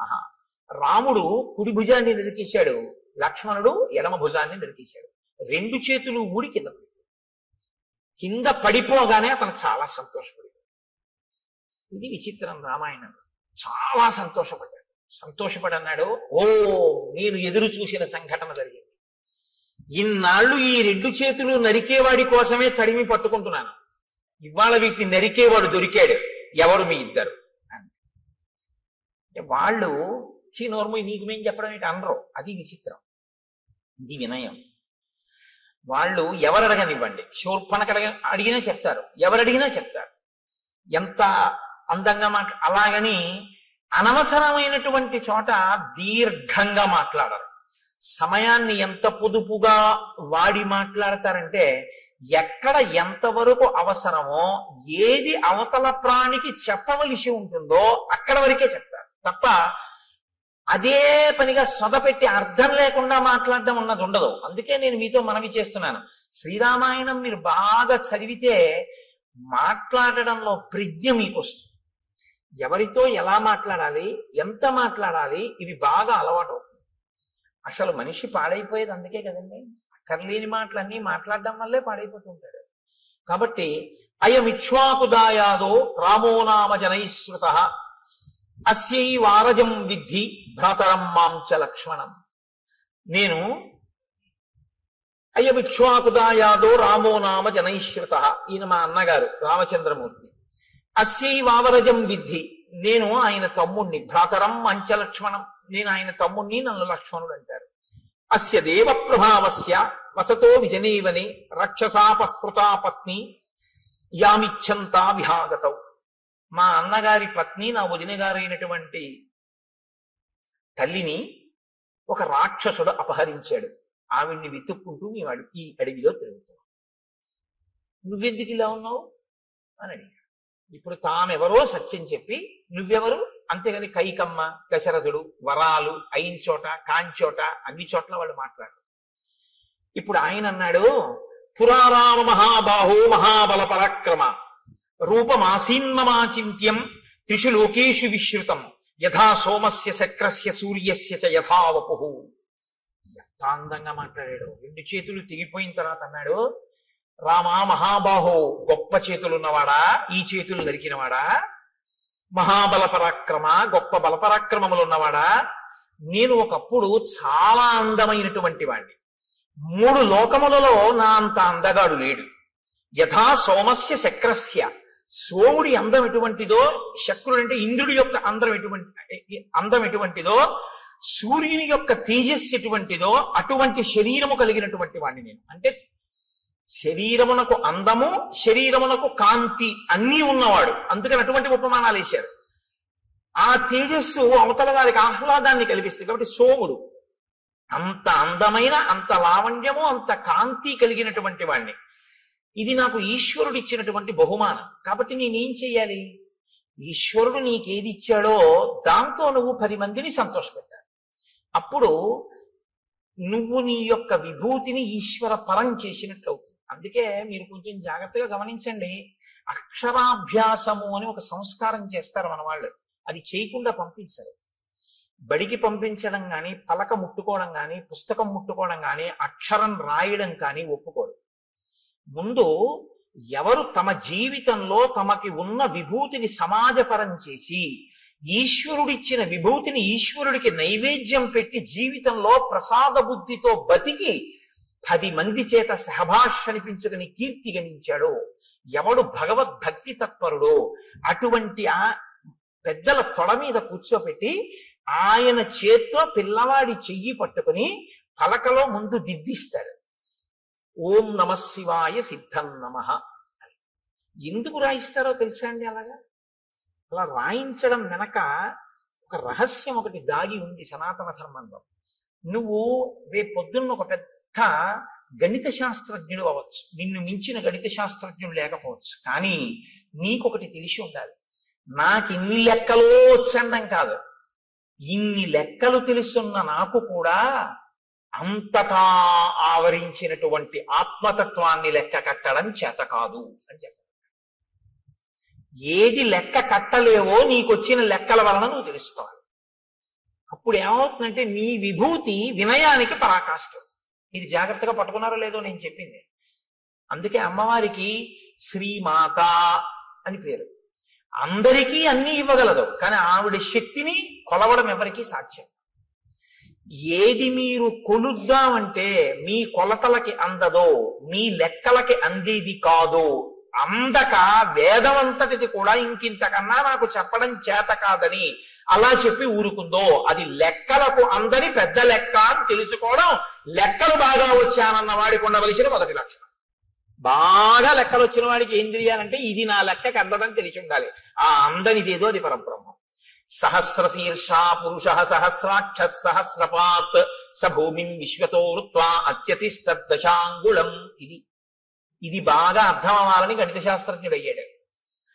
ఈ బ్రహ్మాండములన్నీ ఎంతవరకు ఉన్నాయని నువ్వు ఊహ చేస్తున్నావో, ఎందుకంటే నీ కంటికి అందవు, ఏదో నువ్వు లెక్క కట్టావు, కాంతి వేగం, శబ్ద వేగము, ధ్వని వేగము, ఇలాగా ఈ వేగంతో కొలిస్తే ఎంతవరకు ఉన్నాయని నువ్వు అనుకుంటున్నావో అంతకన్నా ఒక 10 అంగుళాల పై వరకు ఈశ్వరుడు ఉన్నాడు. నువ్వు చూపుకి ఎంత శక్తి ఉందనుకుంటున్నావు? ఒక రాడార్ పెట్టారనుకోండి సముద్రపు ఒడ్డున కొండ మీద, ఆ రాడార్ తిరగడానికి ఓ లెక్క కడతారు. అది తిరుగుతున్నప్పుడు సముద్రం లోపల ఉన్న ఓడలకి ఇక్కడ నౌకాశ్రమం ఉన్నది అన్న, నౌకాశ్రయం ఉన్నది అన్న సూచన తెలియడం కోసం ఇక్కడి నుంచి ఇక్కడ వరకు ఇలా తిరగాలి. మీరు విశాఖపట్నం లాంటి ఊళ్ళకి వెడితే రాత్రి వేళ కొండ నుంచి ఒక్కసారి ఆకాశంలో అలా తిరుగుతుంటుంది ఆ లైట్ హౌస్. దానికి లెక్క కడతారు. అమ్మవారి కన్ను ఇక్కడి నుంచి ఇక్కడికి ఇలా తిప్పితే ఎంత దూరం పెడుతుంది మీరు లెక్క పెట్టండి. ఇది గణిత శాస్త్రజ్ఞుడు అంటే. శంకరాచార్యుల వారు పెద్ద గణిత శాస్త్రజ్ఞుడు. ఎందుకో తెలుసా అండి? ఎంత పెడుతుందో ఆయన చెప్పలేదు. దృశా ద్రాఘీయస్యాదరదళిత నీలోత్పల రుచా అన్నారు. అమ్మా, ఈ బ్రహ్మాండములు ఎంతవరకు ఇటుపక్కకున్నాయో అంతకన్నా దాటి పెడుతుందన్నారు. అంతే తప్ప ఈ బ్రహ్మాండముల వరకు చూస్తాం లేదు. అలా అయితే లెక్క అందింది అమ్మవారి చూపుడు. నీ లెక్కకి అందకపోతేనే నీ వినయం, నీవు నేర్చుకున్న జ్ఞానానికి సార్థకత. నీకు అందని ఒకటి ఉందని చెప్పడం. కాబట్టి ఈ కంపారిటివ్ డిగ్రీ, ఈ బ్రహ్మాండములు ఎంత ఉన్నాయో అంతకన్నా ఎక్కువ అయి ఉన్నది నీ చూపు. అంత ఎక్కువ వరకు దాన్ని దాటి పడుతుంది ఆ చూపు. లైట్ హౌస్ పడినట్టు. కాబట్టి దృశా ద్రాఘీయస్యాదరదళిత నీలోత్పల రుచా దవీయాంసం దీనం స్నపయ కృపయా మమపి శివే. అది శంకర భగవత్పాదులు అంటే. మహానుభావుడు. అందుకే శంకర జయంతి చేసుకోకపోతే కృతజ్ఞత అన్నాను నేను. కాబట్టి నువ్వు లెక్కలు నేర్చుకున్నవాడివి అని ఎప్పుడు గుర్తంటే నీ లెక్కకు అందనిదోటి ఉంది అని నువ్వు తెలుసుకుంటే. నాకు తెలియకపోవడం ఏంటంటే లెక్కలు ఏదైనా అన్నావంటే నీ అంత చేతకాని వాడు లేడని గుర్తు. ఇందుకు ఓం నమ శివాయ సిద్ధం నమ. నీకు ఈశ్వరుడు ఎందులో ఎంత పెద్దవాడిని చేసినా నీకు అందందుందని దానిలోంచే తెలుసుకో. నువ్వు ఒక పెద్ద జియాలజిస్ట్ అంటే ఈ భూమికి సంబంధించిన విషయాలన్నీ తెలుసుకున్నవాడివైతే ఎవడు తన గుప్పిళ్లతో ఇసుక పోసి ఇంతంత పర్వతాల్ని, ఇన్ని ఎడారుల్ని, ఇంత సస్యశ్యామలమైన నదీ తీరాల్ని, ఈ పచ్చగడ్డితో కూడుకున్నటువంటి పంట పొలాల్ని, ఆ తరువాత పెద్ద పెద్ద ఆ బీడు భూముల్ని, ఒక పక్క కొండల్ని, ఒక పక్క నదుల్ని, ఒక పక్క సముద్రాల్ని ఎవడు తీసుకొచ్చి సృష్టించాడు? ఎవడి ఆజ్ఞకి సముద్రం చెలియవి కట్ట దగ్గర ఆగిపోతోంది అని నాకు ప్రపంచపటం అంతా తెలుసండి. మీరు ఇలా పిన్ పెట్టండి, నేను ఆ దేశం ఏమిటో నగరం ఏమిటో చెప్తానందరూ నీకు తెలిసి ఉండడం కాదు. ఇవన్నీ సృష్టించిన వాడెవరో మాత్రం నేను తెలుసుకోలేకపోయినా వాడికి నమస్కారం అని నువ్వు అనగలిగితే నువ్వు బాగా భౌగోళిక శాస్త్రం నేర్చుకున్నావు. ఒకడు గొప్ప సంగీత విద్వాంసుడు ఎప్పుడంటే సంభావనిస్తే గంటన్నర కచేరీ చేసినవాడు కాడు. ఎవడు నాదోపాసన చేశాడో, ఎవరు ఆ లోపల నుంచి వచ్చినటువంటి నాదాన్ని వింటున్నాడో, ఎక్కడ నుంచి అది కదులుతోందో ముందు అప్పుడు ఆ ధ్వని, ఆ శబ్దం, ఆ నాదం వస్తున్న దాని యొక్క మూలాల్ని ఉపాసన చేసి మౌనంలో పట్టుకుని నాదోపాసన చేసి సంగీత విద్య ద్వారా సరిగమ పద నిసానిదప మగరిస అంటారు. ఆరోహణ అవరోహణ. అవరోహణ అంటే కింద పడిపోవడం, ఈ ఈశ్వరుడి నుంచి విడిపోయి అజ్ఞానంలోకి రావడం. ఆరోహణ అంటే పైకెక్కి మళ్ళీ సాలోకి వెళ్ళిపోవడం ఈశ్వరుడి దగ్గరికి. మళ్ళీ సంగీతాన్నే పట్టుకుని కింద పడ్డవాడు సంగీతంతో మళ్ళీ పైకెక్కి సాలో కలిసిపోవడం, ఈశ్వరుల్లో కలిసిపోవడం.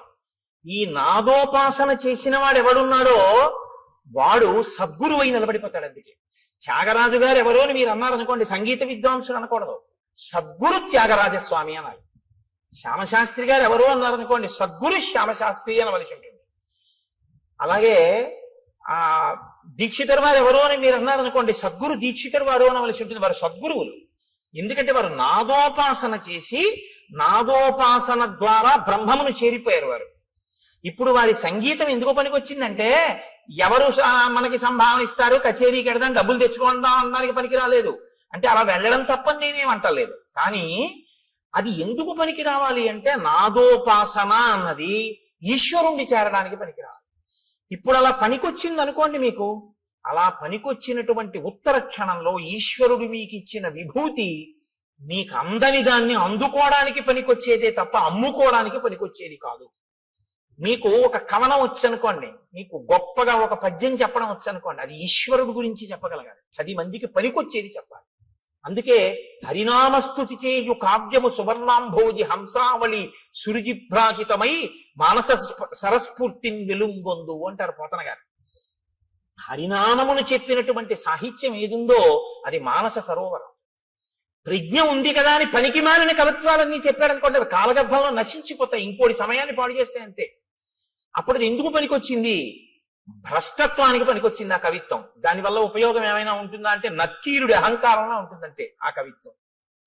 కాబట్టి ఏది మీ యందు బాగా ప్రకాశించిందో దాన్ని బాగా పట్టుకుని నాకు ఇది తెలియదు, ఆ తెలియనిదేదో ఇది తెలియదని తెలుసుకోవడానికి నాకు తెలుసున్నది పనికొచ్చింది అన్నవాడెవడో వాడు విద్వాంసుడు, వాడు పండితుడు.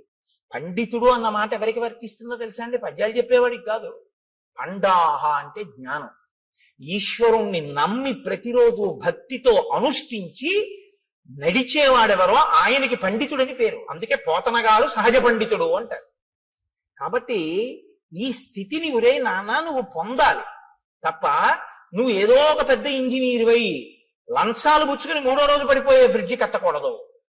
నువ్వు ఒక పెద్ద గణిత శాస్త్రజ్ఞుడవై నాకు అన్నీ తెలిసిన అహంకరించి మట్టిలో కలిసిపోకూడదు.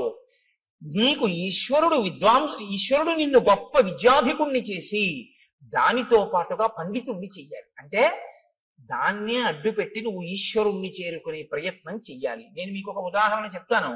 నాకు ఆ డాక్టర్ గారి పేరు జ్ఞాపకం లేదు, కానీ నేను లలితమ్మ గురించి ఉపన్యాసాలు చెప్పేటప్పుడు తరచూ కోట్ చేస్తుంటాను. ఆ పిల్లవాడు తల్లి గర్భంలో తల కిందకి కాళ్ళు పైకి పెట్టుకుని ఉంటాడు. ఆయన ఒక పెద్ద గైనకాలజిస్ట్. ఈ పుస్తకం రాసిన ఆయన మాతృదేవో భవ అని పుస్తకం రాశారు. నాకు కాకినాడలో డాక్టర్ జగదీశ్వరి గారని ఆవిడ ఒక పెద్ద గైనకాలజిస్ట్. ఆవిడ నాకు ఆ పుస్తకం ఇచ్చి చదవండి కోటేశ్వరరావు అన్నారు. అందులో ఆయన అన్నారు, తల కిందకి కాళ్ళు పైకి పెట్టి 9 నెలలు అయిపోతుంది, లోపల పెరిగిపోతాడు వీడు. అమ్మ నాభిగొట్టంలోంచి ఆహారం పెడుతూ ఉంటుంది. ఇప్పుడు అమ్మ తినకూడదు తింది, లోపల వీడి యొక్క శరీరం ఎటువంటిదో తెలుసు. నజ్జు శరీరం అనుకోండి, వీడికి పరిశం పట్టేస్తుంది. పరిశం పట్టేస్తే ఏమవుతుంది? తల కిందకు ఉంది. ఇప్పుడు ముక్కులో పట్టినటువంటి పదార్థం వెనక్కి వెళ్ళిపోతుంటుంది. గుటక వేయడం చాలా కష్టం, ఉక్కిరి బిక్కిరి అయిపోతుంటాడు. అమ్మ ఇంకో సీతాఫలం తింటుంది. ఆవిడికి ఏం తెలుసు? బయటకు వస్తేగా వాడికి నజ్జు శరీరం అని తెలియడానికి. లోపల జ్వరం తగులుతుంది. కానీ వాడికి చల్లగా ఉంటే బాగుండనిపిస్తుంది, కటిక చీకటి. ఇంతలో వాడికి ఏమవుతుందంటే లోపల అతిసారం పుడుతుంది. వాడు మలం ఎక్కువ విసర్జించేస్తాడు. విసర్జించేస్తే అందులోంచి చిన్న చిన్న పురుగులు పుట్టి కరిచేస్తుంటాయి ఒంటిని. ఇలా పడుంటాడు. తన మలమూత్రములు తన నోటి దగ్గరికి వచ్చేస్తుంటాయి, చెవుల్లో పెడుతుంటాయి. అందుకే గర్భస్థ నరకం అంటారు. నవమాసంబులు తల్లి గర్భమున నానారోతలంచిక్కి నాకు అవకాశం విషుమంతలేకపడి హాకష్టముల్ భీతితో నవమాసంబు ఘటిల్లే చాలు నాకా గర్భవాసంబు నివసింపన్ పని తీర్చి కావుమికనన్ నిసత్కృపన్ శంకర అంటారు.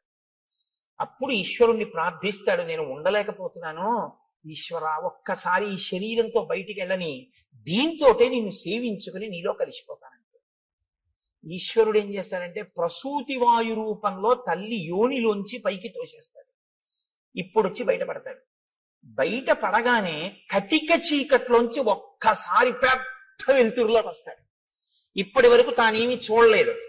అంతంత ప్రాణులు ముక్కుకి గుడ్డ కట్టుకుని డాక్టర్ గారు, అమ్మ, పెద్ద కడుపు, ఎవరెవరో మనుషులు, పెద్ద పెద్ద దీపాలు, గోడలు.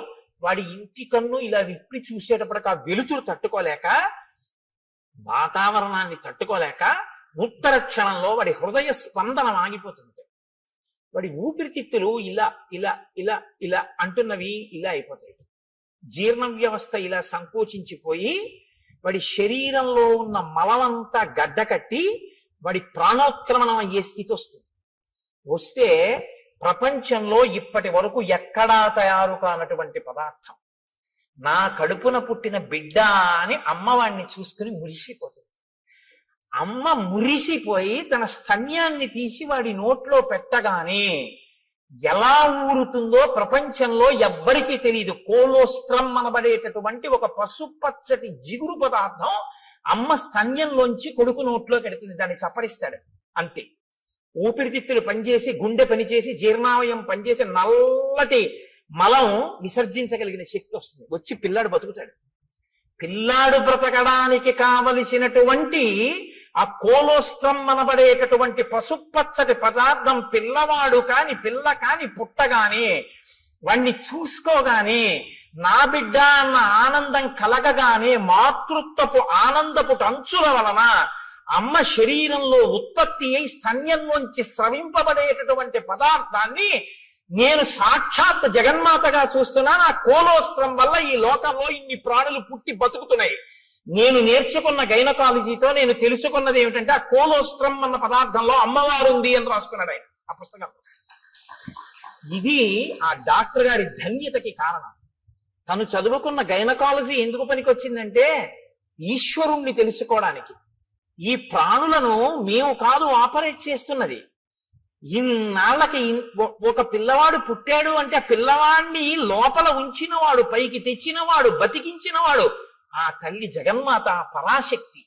ఆ పరాశక్తి అమ్మ రూపంలో వచ్చి బతికించింది అని తను తెలుసుకుని నమస్కరించిన వాడున్నాడే, వాడు విద్వాంసుడు, వాడు పండితుడు. అందుకు పనికొచ్చింది ఆయన చదువు. ఆవిడ ప్రసవ వేదనతో అక్కడ కొట్టుమిట్టి ఆడిపోతుంటే డబ్బట్టుకొస్తే తప్ప ఆపరేషన్ చేయనన్న డాక్టరు దౌర్భాగ్యుడు. వాడి చదువు ఎందుకు పనికి వచ్చినట్టు? ఏం భయమా? రామాయణం చెప్పడానికి భయం ఏంటండి? నేను రామాయణం చెప్తున్నాను కదా. కాబట్టి నీ కొడుకు అలా కాకూడదు, నీ కూతురు అలా కాకూడదు అనుకుంటే ఒక్క డాక్టర్ వాళ్ళని కోరుకోకు. ఈ తత్వం తెలుసుకుని ఈశ్వరుడి యొక్క అనుగ్రహాన్ని చూసి ఇంకొక పిల్లాన్ని నేను అలా దర్శనం చేస్తున్నానని అర్ధరాత్రి కూడా సంతోషంగా వచ్చి 5 పైసలు అక్కర్లేదమ్మా, నీ మాతృత్వం చాలు నాకు పరాశక్తి దర్శనం అని పురుడు పోయగలిగినటువంటి డాక్టర్ కావాలని కోరుకుని రాయించు పలకలో. అందుకని ఏది చదవాలన్నా ఓం నమ శివాయ సిద్ధం నమః మంగళప్రదమైన చదువు కావాలి అని మనం కోరుకుంటాం. లేకపోతే ఏమవుతుందో తెలుసా అండి? దీని రెండో కోణం అహంకారం. ప్రతిదానికి అహంకారమే. ప్రతి చిన్న విషయానికి అహంకరించడానికి ఏదైనా కనపడుతుంది. అహంకారం పోగొట్టుకోవడానికి ఏమీ ఉండదు. నేనెంతటి వాడినండి అనడం చాలా కష్టం. నేను ఇంతటి వాడినండి అనడానికి ఏదో ఒకటి చెప్పచ్చు కదండి. ఏదో ఒకటి చెప్పచ్చు ఇంతటి వాడిని అనడానికి. ఈ హోమస్య చక్రస్య సూర్యస్య చ యథావపు, అటువంటి అందమైన శరీరం ఉన్నవాణ్ణి, అంత అందమైన శరీరం ఈశ్వరుడు ఇస్తే ఇలా ఎందుకయ్యావు? అలా అందంగా నువ్వు కనబడితే చాలు ఎదుటివాడి కంటికి కలిగినటువంటి బాధ తీరుతుంది. నిన్ను చూస్తే చాలా ఎంత అందంగా ఉన్నాడు అని. కానీ ఆయన ఏం చేసేవాడంటే చాలా చిత్ర విచిత్రమైన భయంకరమైనటువంటి వేషముల్లోకి మారేవాడు. కామరూపి కాబట్టి ఎవరూ ఊహించనంత ఘోరాతి ఘోరమైన రూపాన్ని తాను తీసుకుని ఈశ్వరుడిచ్చిన అందమైన రూపాన్ని వదిలిపెట్టి ఘోర రూపాలతో అరణ్యంలో ప్రాణులకు అకస్మాత్తుగా కనపడి వాళ్ళు భయపడిపోయి విహ్వలులై పడిపోతే, మరణిస్తే, బాధపడితే తను సంతోషించేవాడు. ఇది రాక్షస ప్రవృత్తి. పైకి అందం ఉండడం గొప్ప కాదు, లోపల అందం ఉండడం గొప్ప. పైకి అందం లేకపోవడం తప్పు కాదు, లోపల అందం ఉండడం గొప్ప. నా మాట బాగా పట్టుకున్నారో లేదో మీరు? యథాలాపంగా తీసుకున్నారో? పైకి అందం ఉండడం కాదు గొప్ప, లోపల అందం ఉండడం గొప్ప. పైకి అందం ఉండకపోవడం గొప్ప తప్పు కాదు, లోపల అందం ఉండడమే గొప్ప. చంద్రశేఖర పరమాచార్య స్వామి గారు ఇలా వెళ్ళిపోతున్నారు అనుకోండి, ఏమిటి ఆయన లోటో షూ వేసుకుంటారా, లేకపోతే విమల్ సూట్ వేసుకుంటారా, లేకపోతే ఆయన పెద్ద టై కట్టుకుంటారా, లేకపోతే ఫెయిర్ అండ్ లవ్లీ రాసుకుంటారా? ఆయన ఏముండవు. పాదచారి ఓ కాషాయ వస్త్రం కట్టుకుని ఇలా తలమించి వేసుకుని, ఇంత విభూతి పుండ్రాలు పెట్టుకుని, ఇంత బొట్టు, అది కూడా గుండ్రంగా కూడా ఉండదు, అద్దుకున్నట్టు పెట్టేసుకుని, చేతిలో ఓ సత్యదండం పట్టుకుని, ఆయన ఓ కమండలం పట్టుకుని గబ్బ గబ్బ గబ్బ గబ్బ నడిచి వెళ్ళిపోతుంటాడు. ఇప్పుడు నేను ఇలా చెప్తుంటే ఆయన ఇలా వచ్చారనుకోండి, అకస్మాత్తుగా ఉంటుందా నా రామాయణ ప్రసంగం? లేచి గభాలను ఒక్కసారి స్వర్ణదండం పడ్డట్టు దెబ్బ తగిలితే తర్వాత చూద్దామని కింద పడిపోతానంతే. మీరంతే లేచి సభంతా కింద పడిపోతుంది. ఏ అందం చూసి గౌరవించారు? అందం కాదు, లోకాన్నంతటినీ రక్షించడం కోసం ఆయన చేసినటువంటి ప్రయత్నం. శంకరాచార్యుల వారి తర్వాత ఆసేతు హిమాచల పర్యంతం తిరిగి జ్ఞానబోధ చేసిన మహాపురుషుడైన కారణం. కాబట్టి మీరు ఆయన పాదాల మీద పడిపోతారంతే. ఇప్పుడు అందం గొప్పదా, పై అందం గొప్పదా?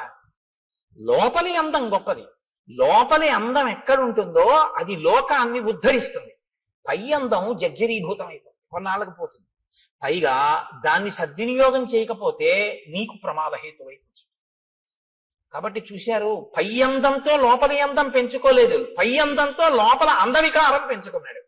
లోపలి అందవికారం పై అందాన్ని కూడా తీసేసింది. ఇదే నేను మీతో మనవి చేసింది. అక్షరాభ్యాసము అన్నది మూఢనమ్మకములు, చాదస్తములు. నేను మీతో ఒకరోజు మనవి చేశాను. ఒక ఆయన ఆవును చంపేద్దాం అనుకున్నాడు. ఆవును చంపే అన్నాడు అనుకోండి, బుద్ధి ఉందా లేదా అంటారు. కాబట్టి ఆవును చంపేయి అనకుండా ఏమన్నాడంటే ఆ పులిని చంపేయి అన్నాడు. ఇప్పుడు చూడటం లేదు మీరు, అది ఆవో పులో మీరు చూడలేదు. పులిని చంపేయి అన్నారు. అయ్యి బాబాయ్ మీద పడిపోతుంది కాబట్టి చంపేయమన్నాడు అనుకున్నారు. ఆ పావును చంపేయండి, పావు కాబట్టి చంపేయమన్నాడు అనుకున్నారు. ఆయన ఆవును చంపేశాడు. ఆవుని తెలుసు, పావును చంపేయి అని చంపించేశాడు. ఆవు అని చెప్తే అది పవిత్రం కాబట్టి చంపడానికి ఒప్పుకోరు. సనాతన ధర్మాన్ని వదిలేయని చెప్పలేక మూఢ విశ్వాసాలు వదిలేయని చెప్తున్నారు. ఆవును చంపేయని చెప్పకుండా పావును చంపేయని చెప్పినట్టు. అక్షరాభ్యాసం మూఢనమ్మకం అంటే ఇదిగో ఇందుకే పనికొస్తాం, కబంధుడు కావడానికి పనికొస్తాం. అక్షరాభ్యాసం ఎందుకు చేస్తారంటే నీకున్నటువంటి ఈశ్వర విభూతి లోకకంటకం కాకుండా నిన్ను రక్షించి ఈశ్వరానుగ్రహం అని నువ్వు గుర్తెరగడానికి పనికొస్తుంది. లేకపోతే నిన్ను ఎక్కడ పడితే అక్కడే ప్రమాదం తీసుకొస్తావు ఈ విభూతితో. ఇది నా యందు దోషభూయిష్టమైంది. నేను ఒకానొకనాడు అరణ్యంలో ఘోరమైన రూపంతో స్థూల శిరస్కుడు అనబడేటటువంటి ఒక ఋషికి కనపడ్డాను. ఆయన కందమూలములు ఏరుకుంటున్నారు. ఆయన ఋషి. ఆయన వలన లోకానికి ఏమి బాధ ఉండదు. ఆయన ఇప్పుడు లోకాన్ని కాపాడతారు. అటువంటి ఋషికి ఇప్పుడు నేను ఏ స్వరూపంతో ఉన్నానో అటువంటి రూపంతో కనపడ్డాను. ఆయనకి ఏదో సంతోషం వేసింది, అలా కనపడితే హడిలిపోతాడని. ఆయన వెనక్కి తిరిగి చూశాడు. నిజంగానే మనసులో ఉలిక్కి పడ్డాడు. అయ్యబాబు, ఇదేంటి ఇలా ఉంది ఈ ప్రాణి? అయితే వాళ్ళది నిర్భయత్వం. ఎక్కడ నిర్భయత్వం? అద్వైతమే నిర్భయత్వం. రెండోది ఉందంటే భయం, ఉన్నదొక్కటే అంటే భయం ఏమిటి? ఇంకా భయపడడానికి ఏముంటుంది? అదే అద్వైతం. కాబట్టి ఆయన వెంటనే ఏమన్నాడంటే శాపవాక్కుని విడిచిపెట్టాడు. ఏతదేవ నృశంసంతే రూపమస్తు విగర్హితం. నీకు ఇటువంటి నింద్యమైనటువంటి రూపం కావాలనుకున్నావు. నృశంసం విగర్హితం, క్రూరమైన నింద్యమైన, రెండు మాటలు వేశాడు. ఈ రూపం ఎలా ఉంది? నింద్యంగా ఉంది, చూడ్డానికి అసహించుకునేటట్టుంది, ఘోరంగా ఉంది. చేతులు ఒక్కటి ఉండి ఏమిటి ఆ స్వరూపం ఏమిటి, ఆ కనపడడం ఏమిటి? అప్పటికి తలకాయ ఉంది ఆయనకి ఇంకా.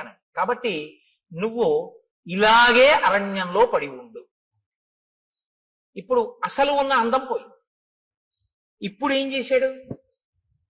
ఉన్న అహంకారం అప్పుడు పోయి మహర్షి కాళ్ళ మీద పడ్డాడు. ఇప్పుడు మీరు నన్ను మాట అడగచ్చు ఏంటంటే, అంటే మరి పాపం ఆ పాటి దానికి ఏదో బుద్ధి చెప్పాలి కానీ అలా బొత్తిగా శాపం ఇచ్చేది అంటే, మీరు జ్ఞాపకం పెట్టుకోండి, శాపం ఎప్పుడూ కూడా అనుగ్రహము. శాపవాక్కు అందరూ శాపానుగ్రహము అంటారు.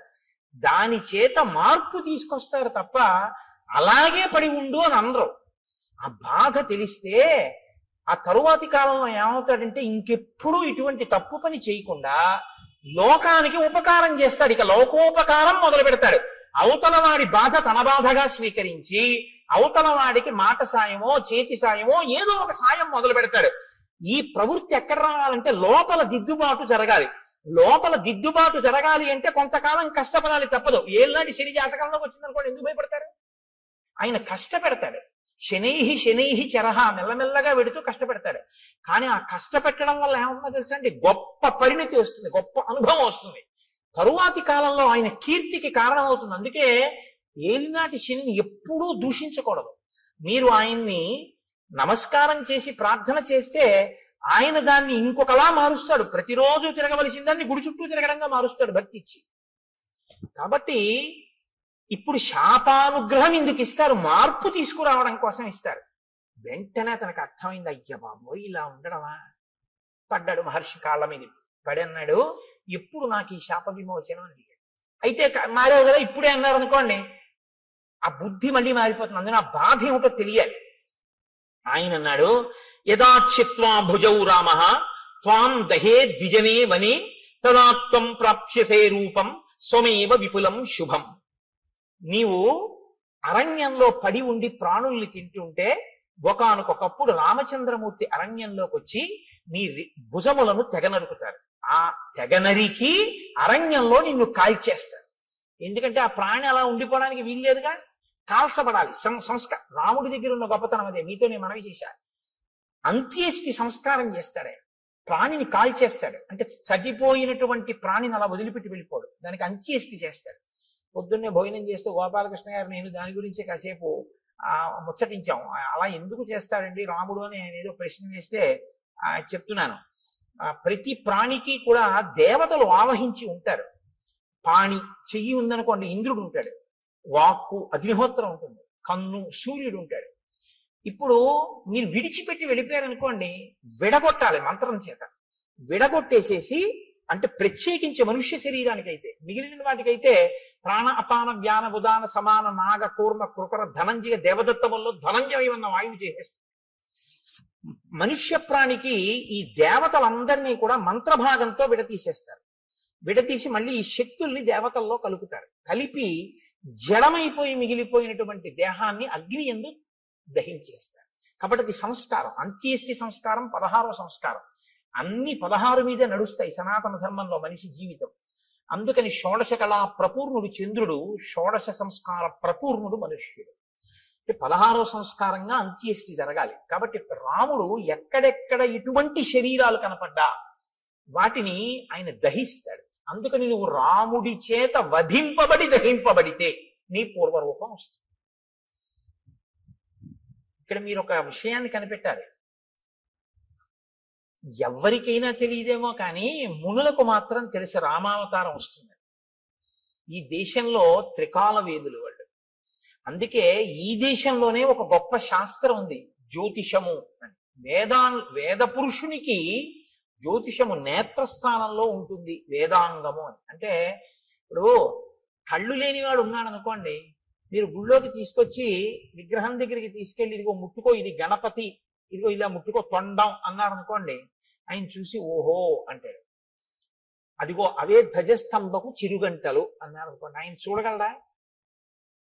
అదే శిఖ గోపురం అన్నారు అనుకోండి, ఆయన చూడలేడు, మీరు గోపురం ఎక్కించలేడు. దూరంగా ఉన్నది చూడడానికి కన్ను పనికి వస్తుంది, కాలంలో వచ్చేదాన్ని లెక్క కట్టడానికి జ్యోతిషం పనికి వస్తుంది.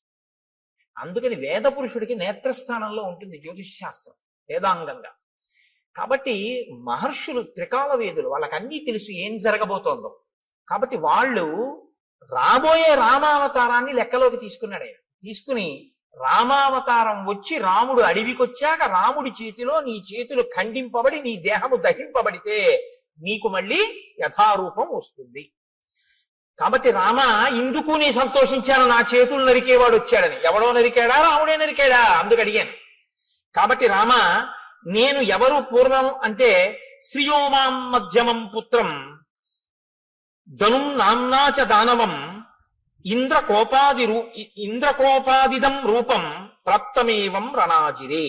నేను శ్రీ అనబడేటటువంటి వాని యొక్క మధ్యమ పుత్రుడైన ధనువు అనబడేటటువంటి పేరున్నవాడిని. నాకు స్థూల శిరస్కుడు అనబడేటటువంటి ఋషి శపిస్తే నేను అక్కడతో ఊరుకోలేదు. ఆ రూపం వచ్చే లోపల నేను బ్రహ్మగారి గురించి ఘోరమైన తపస్సు చేశాను. బ్రహ్మగారు ప్రత్యక్షమై అన్నాడు, దీర్ఘాయుష్మాన్ భవాన్ అని. ఆయన వెళ్ళిపోయాడు. వెళ్ళిపోయిన తర్వాత నా అహంకారం ఏమైందో తెలుసా? నేను దీర్ఘాయుష్మంతుడిని, నన్ను ఇంద్రుడు ఏం చేస్తాడు? ఇంద్రుడి మీదకి యుద్ధానికి వెళ్ళాను. వెళ్తే ఇంద్రుడు ఏం చేశాడో తెలుసా? ఆయన ఒక చమత్కారమైనటువంటి మనిషి. ఆయన ఏం చేశాడంటే ఒక్కసారి నా తలకాయని తన వజ్రాయుధం పెట్టి ఓ దెబ్బ కొట్టి ఈ తలకాయని కడుపులోకి దింపేశాడు. నా 2 కాళ్ళని పొట్టలోకి తోసేశాడు. తోసేస్తే తలకాయ లేదు, కాళ్ళు లేవు, మనిషిని మాత్రం బతికున్నాను. పైగా అన్నాడు తోసేసి, పితామహవచ సత్యం తదస్థితి మమాబ్రవీత్.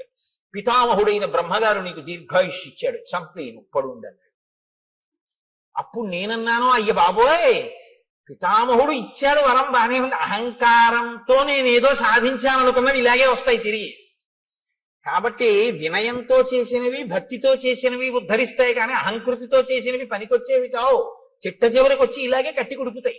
కాబట్టి నేనన్నాను, నాకు పితామహుడు దీర్ఘాయుష్మంతుడు అన్నాడు నిజమే, కడుపుకి ఆకలోటి ధర్మం కదా ప్రాణికి. ఇప్పుడు నాకు తలకాయ లేదుగా, కాబట్టి నోరు లేదుగా, కానీ కడుపు ఉందిగా, తినాలిగా. వెళదామంటే కాళ్ళు లేవుగా, ఏం తిని బతకను అని అడిగాను. అడిగితే ఆయన ఏం చేశాడో తెలుసా? ఏవముక్తస్తు మే శక్రో బాహు యోజనమాయతౌ ప్రాదాదాస్యంచమే కుక్షౌ తీక్షణ దంస్ట్రం అకల్పయత్. నాకు పెద్ద పెద్ద కోరలు పెట్టి, నా గుండెల దగ్గర కన్ను పెట్టి, నాకు యోజనమంత పొడుగైన చేతులు ఇచ్చి, నువ్వు బతకవలసింది దీర్ఘాయుష్మంతుడవై బతికుండడానికే తప్ప అంతకన్నా ఎందుకురా నువ్వు బతికుండి నువ్వేం చేయాలి లోకానికి అని నీ చేతులతో తడువుకు తింటుండు పడుండండి. అంటే దారుణమైన జన్మ ఏదో తెలుసా అండి? తినడానికి బతికే జన్మ కదండి. ఇప్పుడు అంతిమంగా తీర్పు ఎక్కడికి వచ్చింది? ఆయన దీర్ఘాయుష్మంతుడు దేనికి? తింటాడు, బతుకుతాడు.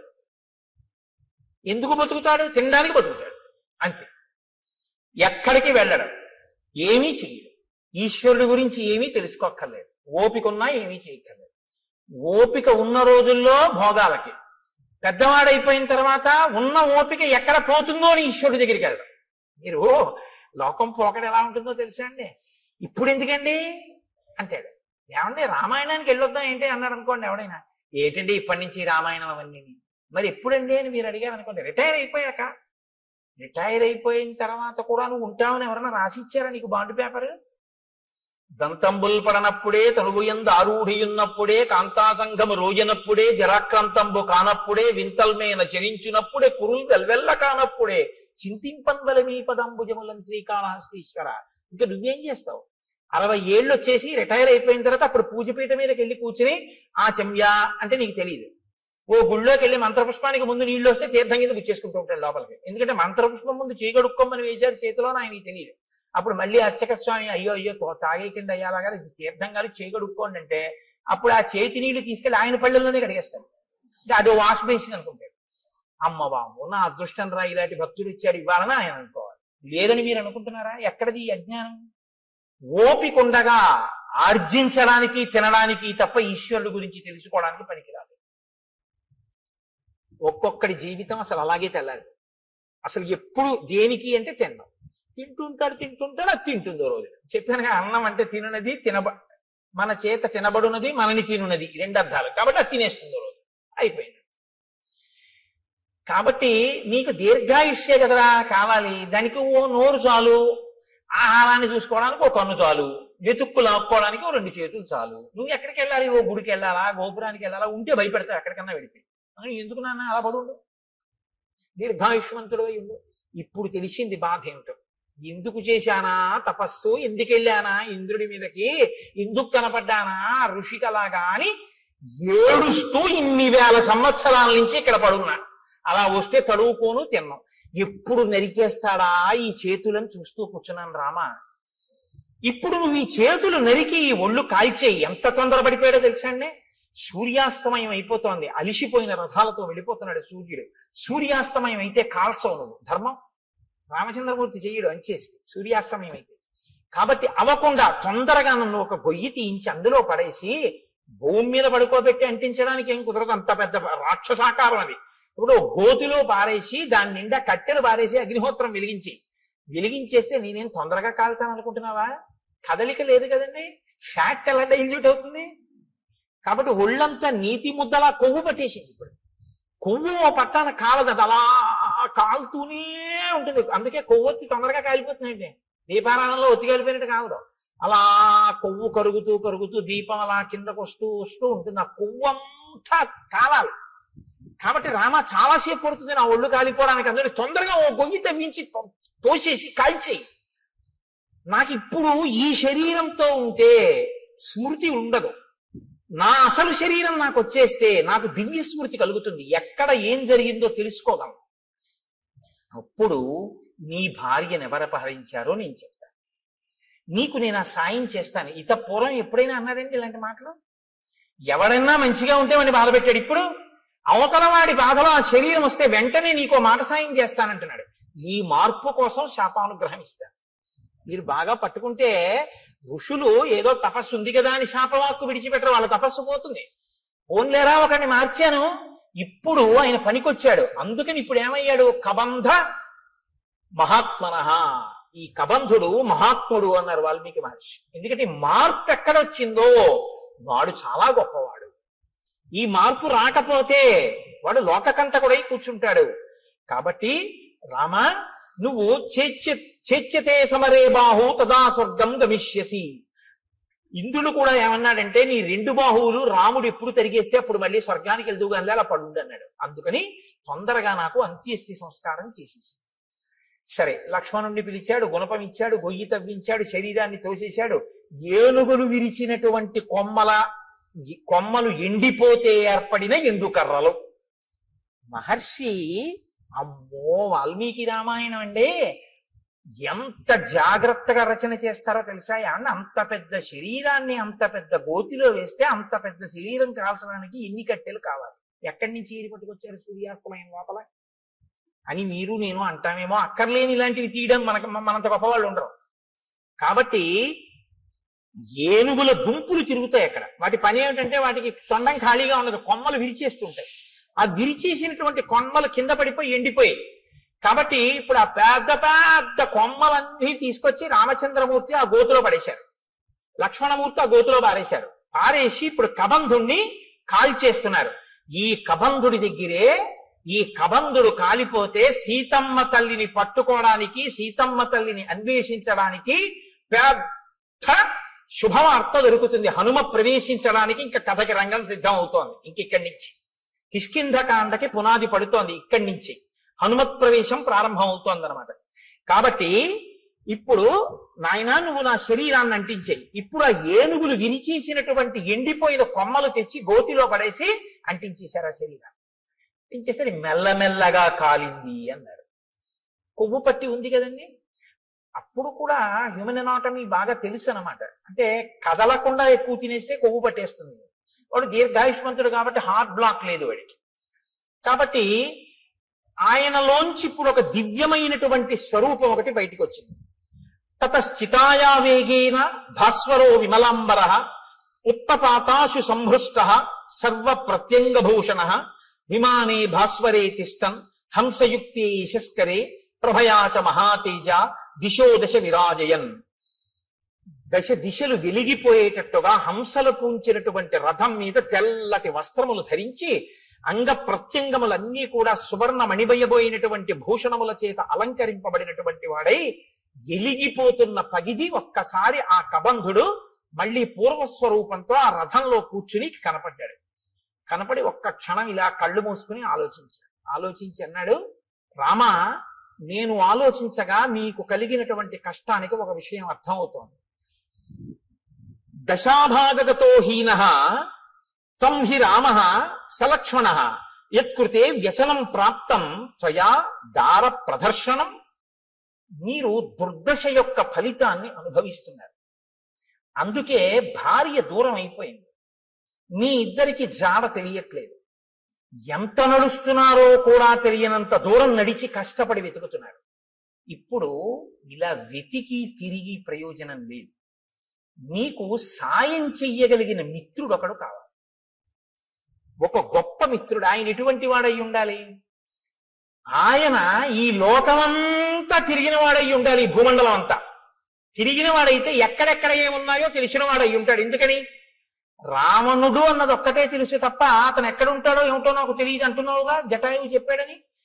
ఆ రావణుడు ఎవరో, ఎక్కడుంటాడో, ఎలా పరిపాలిస్తాడో, ఎంతమంది రాక్షసులు ఉంటారో ఇవన్నీ తెలియాలంటే ఈ భూమండలం అంతా తిరిగిన వాడై ఉండాలి. అన్నీ తెలుసున్నవాడై ఉండాలి. ఎందుకు తిరిగాడన్న కారణం వేరు. ఇంద్రుగానికి కిష్కింధకాండలో అలా తిరిగిన వాడు ఉన్నాడు రామ. ఆయన గురించి చెప్తాను, ఆయనతో స్నేహం చేసుకో.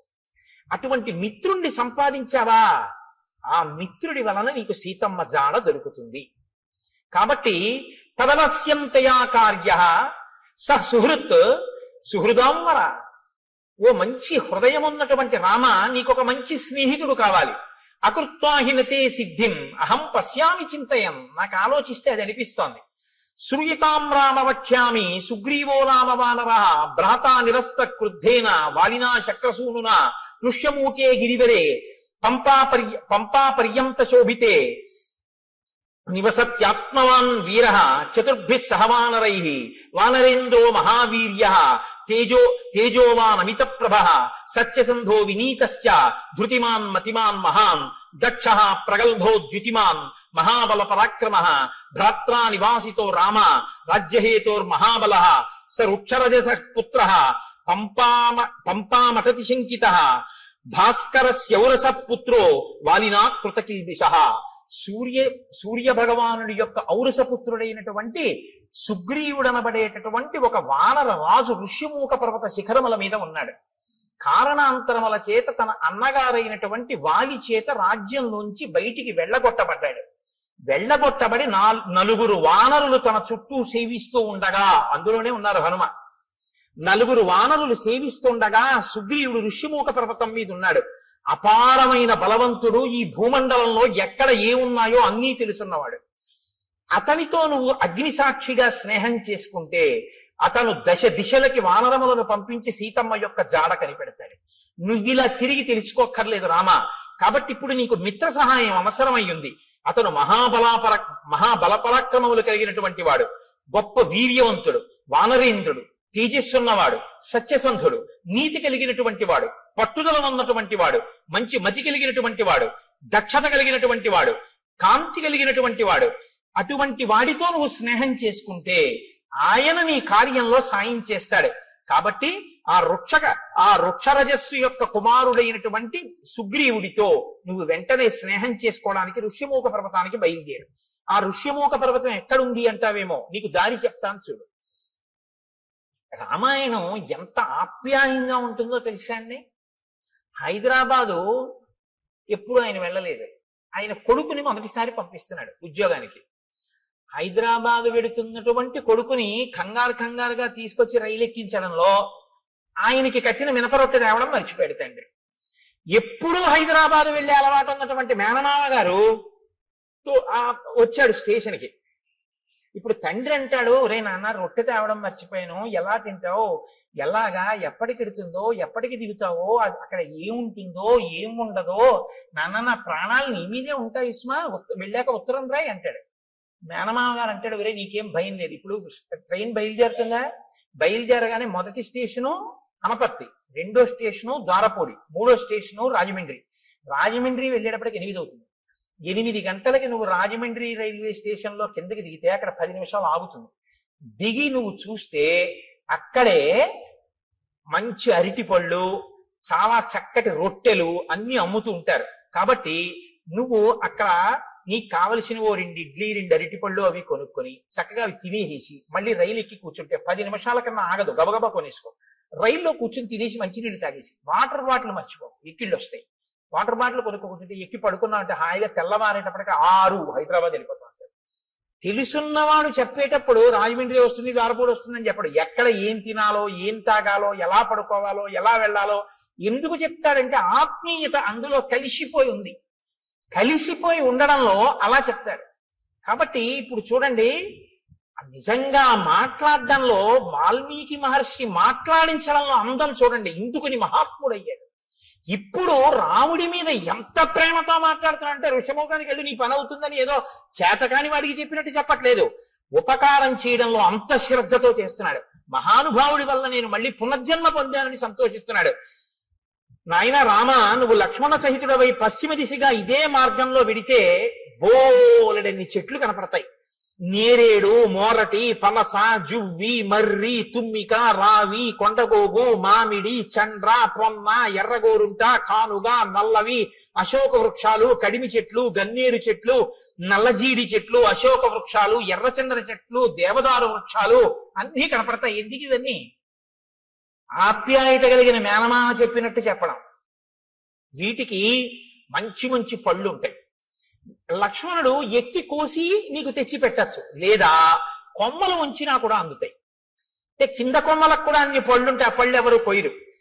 ఎంత వివరంగా మాట్లాడతాడో చూడండి. అక్కడే ఉంటుంది క్యాంటీన్. ఒకవేళ క్యాంటీన్ ఏ కారణం చేతనైనా మూసేసి ఉంటే నువ్వు కంగారు పడకు, ఇటువైపు కట్టేస్తారు. కానీ అదే టైంలో టిఫిన్ ఎక్కువ తినేవాళ్ళు అవతల ప్లాట్ఫామ్ మీదకి వస్తారు, ఇటు చెక్కలతో క్లోజ్ చేసి అటువైపు అమ్ముతుంటాడు, అటువైపు వెళ్ళు అని చెప్తాడు. చూసారా మా మేనమామ అలా చెప్తాడు చెప్పేటప్పుడు. మీరు ఆ శ్లోకాలలో అవతలాడి ఆప్యాయత చూడాలి ఆ చెప్పడంలో. ఎంత గొప్ప రచనండి మహర్షిది. కాబట్టి లక్ష్మణుడు కొమ్మలు ఉంచి పళ్ళు కొయ్యొచ్చు, తేనె పట్ల నుంచి తేనె కారుతుంటుంది. రామ, అవి మీరు తినచ్చు.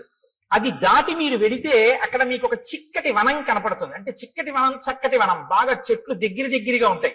అవన్నీ పూలతో పళ్లతో నిండిపోయి ఉంటాయి. సర్వకామ ఫలాహ వృక్షాః పాదపాస్తు మధుశ్రమాః సర్వే చ ఋతవస్తత్ర వనే చైత్రరథే యథ. చైత్రరథం అంటే ఎప్పుడు అన్ని ఋతువులు ఉంటేదని చైత్రరథం అంటారు. అన్ని ఋతువులు ఉన్నట్టే అక్కడ ఎప్పుడు పళ్లతో, తేనె పట్లతో, పువ్వులతో ఆ చెట్లన్నీ శోభాయమానంగా ఉంటాయి. అక్కడ చక్కగా మీరు తేనె తాగొచ్చు, పళ్ళు తినచ్చు. అది దాటి వెళ్ళిన తరువాత మీరు పంపా సరోవర తీరానికి వెడతారు. రామ, పంపా సరోవర తీరంలో ఒడ్డున ఎక్కడా కూడా అసలు గులకరాళ్ళు ఉండవు. సాధారణంగా నది ఒడ్డున అన్ని చోట్ల గులకరాళ్ళు ఉంటాయి. గులకరాళ్ళు ఉంటే ఏమిటి అని మీరు అడగచ్చు.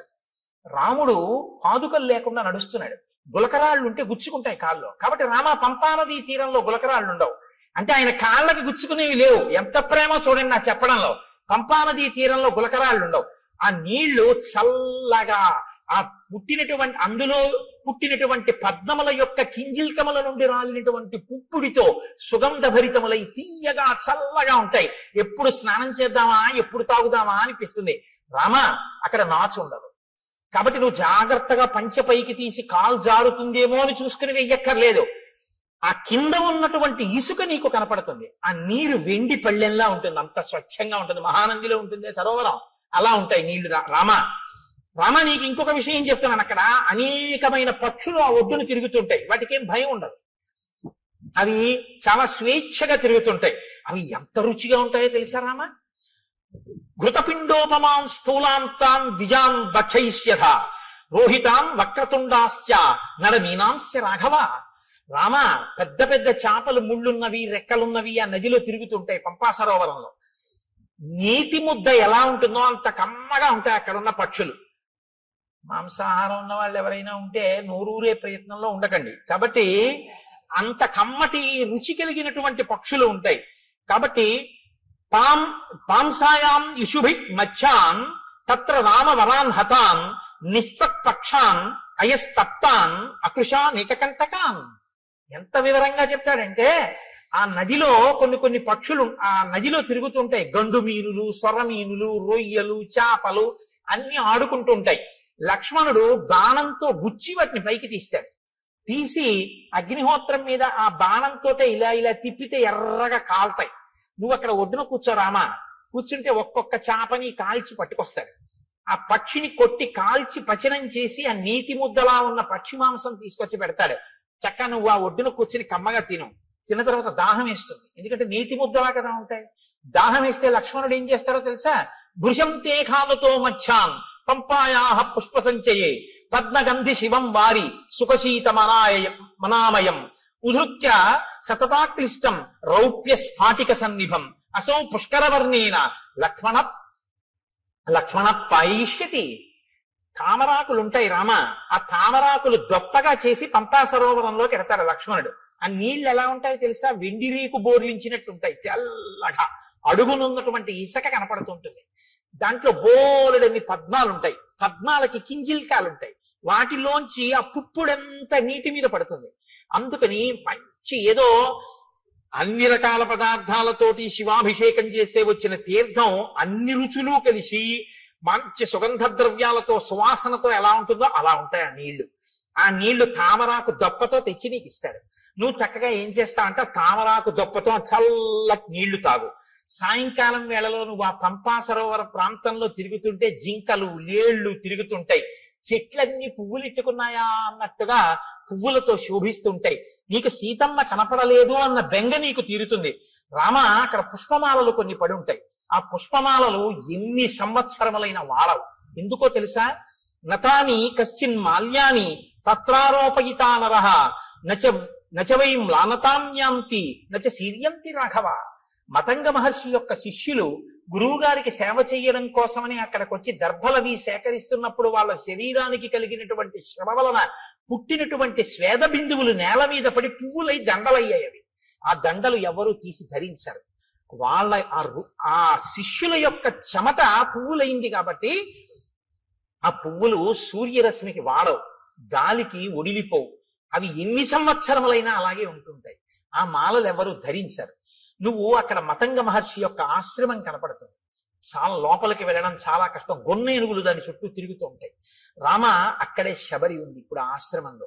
తేషాం గతానాం ఆద్యాపి దృశ్యతే పరిచారిణి శ్రమణీ శబరీనామ కాకుత్స చిరంజీవిని త్వాంతు ధర్మే స్థితా నిత్యం సర్వభూత నమస్కృతం దృష్ట్వా దేవోపమం రామ స్వర్గలోకం గమిష్యతి. నువ్వొక్కసారి ఆ ఆశ్రమంలోకి వెళ్ళి శబరిని చూస్తే శబరి నిన్ను చూసిన తరువాత స్వర్గలోకానికి వెళ్ళిపోతుంది. నీకోసమే ఎదురు చూస్తోంది.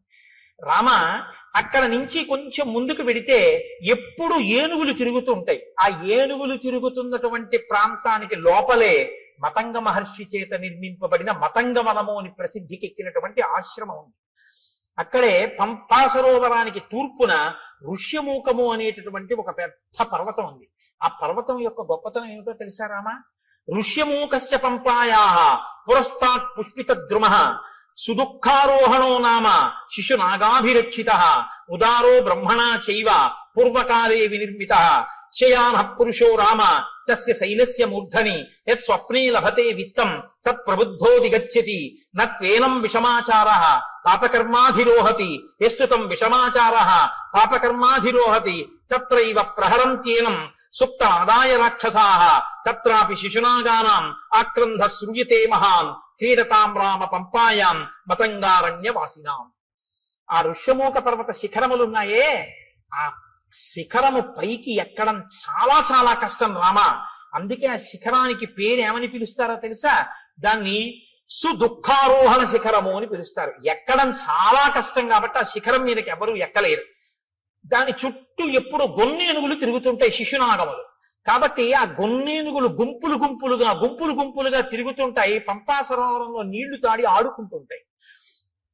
ఎవరైనా శిఖరం పైకెక్కి రాత్రి నిద్రపోయినప్పుడు వాళ్ళ కల్లో ఏం కనపడుతుందో అది వాళ్ళకి దొరుకుతుంది తెల్లవారేటప్పటికి. పాపాచారం కలిగిన వాళ్ళు ఋష్యమూక పర్వతం మీదకి ఎక్కి ఉండలేరు. ఒకవేళ ఉన్నా వాళ్ళకి నిద్ర పట్టగానే రాక్షసులు వచ్చి చంపేస్తారు. కాబట్టి ఏమర్థం అవుతోంది? ఋష్యమూక పర్వతం మీదున్న సుగ్రీవుడు నలుగురు వానరులు పాపాచారము కలిగిన వారు కారు. వారు పాపాచారులు అని వాలి తరిమేశాడు తప్ప వాళ్ళు నిజమునకు పాపాచారులు కారు. అటువంటి వారైతే రామా నిన్ను వాళ్ళతో సంధి చేసుకోమని చెప్పను. ఇది దాని అర్థం. కాబట్టి యత్ స్వప్నే లభతే విత్తం తత్వబుద్ధోధిగచ్చతి. రాత్రి కల్లో ఏం కనపడిందో అది తెల్లవారేటప్పటికీ ఆ కొండ మీద దొరుకుతుంది. కాబట్టి రామ ఆ పర్వత శిఖరం మీదకి వెడితే అక్కడ ఒక గొప్ప గుహ ఒకటి ఉంది. రామతస్యతు శైలస్య మహతీ శోభతే గుహ శిలాపిధానా కాపుత్స దుఃఖం చాస్యాహ ప్రవేశనం. ఆ గుహకి ఒక పెద్ద శిల అడ్డు పెట్టుంటుంది. దానిలోనే సుగ్రీవుడు నలుగురు వానరులతో ఉంటాడు. ఆ గుహలోకి ప్రవేశించడం చాలా కష్టం. తస్యా వసంతి సుగ్రీవ చతుర్భి సహవానరై కదాచిత్ శిఖరే తస్య పర్వతస్యావతిష్టతే. రామ ఆ శిశునాగములు, ఆ గొన్నేనుగులున్నాయే, అవి పంపా సరోవరంలోకి వచ్చి నీళ్లు తాగి పైకి చిమ్మి ఆడుకుని పెద్దగా అరుస్తుంటాయి. అవి అలా అరిచినప్పుడు వాటి యొక్క ఘీంకారములు ఆ పర్వత శిఖరం మీదకి వినపడుతుంటాయి. అప్పుడప్పుడు సుగ్రీవుడు గుహలోంచి బయటికి వచ్చి నలుగురు వానరులతో కలిసి ఆ శిఖరం మీద కూర్చొని చూస్తూ ఉంటాడు. ఇవన్నీ అక్కడే ఉన్నాడు. నిజంగా లైవ్ టెలికాస్ట్ ఇస్తారండి. మనం చదువుతుంటే అబ్బా మనం ఒక్కసారా ఋష్యమూక పర్వతం, ఆ పంపా నది, ఇంకా ఎన్ని చెప్పారో తెలుసా అండి. రామ గుంపులుగా అడవి పందులు వస్తాయి. అడవి పందులు పంపా సరోవరంలో నీళ్లు తాగి పర్వత గుహల్లో ఆడుకుంటూ వెళ్లి పడుకుంటాయి. పడుకున్న పెద్ద పెద్ద రంకెలు వేస్తాయి. ఆ రంకెలు ఎలా ఉంటాయో తెలుసా? ఆబోతు రంకెల్లా ఉంటాయి. అక్కడ గొన్నేనుగులు ఏమి ఆటలాడుతుంటాయో రామ, ఆ పర్వత శిఖరం చుట్టూ అవి తిరుగుతుంటాయి. వాటిని దాటి శిఖరం ఎక్కవలసి ఉంటుంది. ఇవన్నీ చెప్పి రామ తొందరగా బయలుదేరి సుగ్రీవుడితో స్నేహం చేసుకో. చాలా సంతోషం అన్నారు. మీరు ఆజ్ఞనిస్తే నేను బయలుదేరుతానన్నాడు. ఆయన వెళ్ళిపోయాడు. రామలక్ష్మణులు ఇద్దరు బయలుదేరి శబరి ఉన్నటువంటి ఆ మతంగ మహర్షి యొక్క ఆశ్రమాన్ని చేరుకున్నారు. శబరి వెంటనే స్వాగతం చెప్పింది. స్వాగతం చెప్పి అంది, తౌచు దృష్ట్వా తదా సిద్ధ సముద్ధాయ కృతాంజలి రామస్య పాదౌ జగ్రాహ లక్ష్మణస్య చ ధీమతః పాద్యమాచమనీయం చ సర్వం ప్రాణాద్యధాన్వి. ఆవిడ వెంటనే రామలక్ష్మణులు ఇద్దరి పాదములు పట్టుకుని అర్ఘ్యపాద్యములిచ్చి కూర్చోపెట్టి, నాయనా రామ, నీ దర్శనం కోసమే నేను ఎదురు చూస్తున్నాను అని. రాముడు ఆవిడ్ని ప్రశ్నించాడు. ఇదే నేను మీతో అన్నది. రాముడు ఎవరితో ఎక్కడ ఎలా మాట్లాడతాడో మీకు అలవాటైతే ఎక్కడ ఎలా మాట్లాడాలో మీకు వచ్చేస్తుంది కొన్నాళ్ళకి. తాపసితో మాట్లాడుతున్నాడు కాబట్టి ఆయన ఎలా మాట్లాడతాడో చూడండి. తమువాచ తతో రామః శ్రమణీం సంసిత వ్రతాం కచ్చిత్తే నిర్జితాః విఘ్నాః కచ్చిత్తే వర్ధతే తపః కచ్చిత్తే నిహిత క్రోధాహారస్య తపోధనే కచ్చిత్తే నియమాః ప్రాప్తాః కచ్చిత్తే మనసః సుఖం కచ్చిత్తే గురు శుశ్రూషా సఫలా చారుభాషిణి. ఓ శబరి, నీ తపస్సు విఘ్నం లేకుండా కొనసాగుతోందా? నువ్వు ఆహారమును స్వీకరించేటప్పుడు నియమాన్ని ఉల్లంఘించకుండా ఆహారాన్ని తీసుకోవడంలో ఏ ఇబ్బంది లేకుండా తీసుకుంటున్నావంటే రుచికి లొంగకుండా ఉండగలుగుతున్నావా? కచ్చిత్తే వర్ధతే తపః, తపస్సు రోజు రోజుకి పెంచుకోగలుగుతున్నావా? ప్రతిరోజు నియమాలు పాటిస్తున్నావా? నీ మనసు సుఖంగా ఉంటోందా? నీ గురు శుశ్రూష బాగా జరిగిందా? నాకు వాటి గురించి చెప్పు. ఎవరిని ఏవడగాలో అవి అడగాలి. అడిగితే ఆవిడ చాలా సంతోషించింది. అద్య ప్రాప్తా తపస్సిద్ధి తవ సందర్శనాన్మయ అద్యమే సఫలం తప్తం గురువస్య సుపూజితాః అద్యమే సఫలం జన్మ స్వర్గస్యైవ భవిష్యతి త్వయిదేవ వరే రామ పూజితే పురుషస్సభ చక్షుషా తవ సౌమ్యేన పూతాస్మి రఘునందన గమిష్యాం అక్షయాన్ లోకాన్ తత్ప్రసాదాదరిందమా. నాయన, ఎప్పటి నుంచో నీ దర్శనం కోసమే ఎదురు చూస్తున్నాను. నా తపస్సు ఇంతకాలం నిర్విఘ్నంగా సాగింది అని గుర్తు ఏమిటో తెలుసా? నా తపస్సు సిద్ధి పొందింది అనడానికి తార్కాణమే నీ దర్శనం. నీ దర్శనం కోసమే చూస్తున్నాను. నీ దర్శనం కోసమే ఇంతకాలం నుంచి ఎదురు చూస్తూ ఉన్న నాకు ఈ కన్నులతో నిన్ను చూసే భాగ్యం కలిగింది. కాబట్టి నేను ఉన్న ప్రయోజనం పూర్తయిపోయింది. కాబట్టి నువ్వు అనుమతించిన తర్వాత ఇంకా నేను ఊర్ధ్వలోకాలకి వెళ్ళిపోతాను. మయాతు వివిధం వన్యం సంచితం పురుషర్షభ తవార్థే పురుష వ్యాఘ్ర పంపాయా స్థిర సంభవం. పంపా నదీ తీరమునందు ఉన్నటువంటి అనేకమైన కందమూలములను ఫలములను నువ్వు ఎప్పుడొస్తావో నీకు పెడదామని నేను తీసుకొచ్చి దాచి ఉంచాను. అంటే మీరు ఈ మాటలో ఒక విషయం గుర్తుపెట్టుకోవాలి. శ్రద్ధ అనొకటి. శ్రద్ధ అంటే ఏమిటో తెలుసా అండి?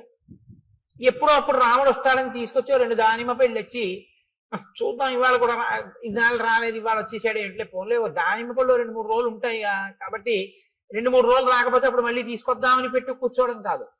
ద్రాక్ష పళ్ళ గుత్తి నైవేద్యం పెట్టడానికి ద్రాక్ష పళ్ళ గుత్తి నుంచి ద్రాక్ష పళ్ళు విడతీసి కడిగి నైవేద్యం పెట్టడానికి చాలా తేడా ఉందిగా, ఉందా లేదా?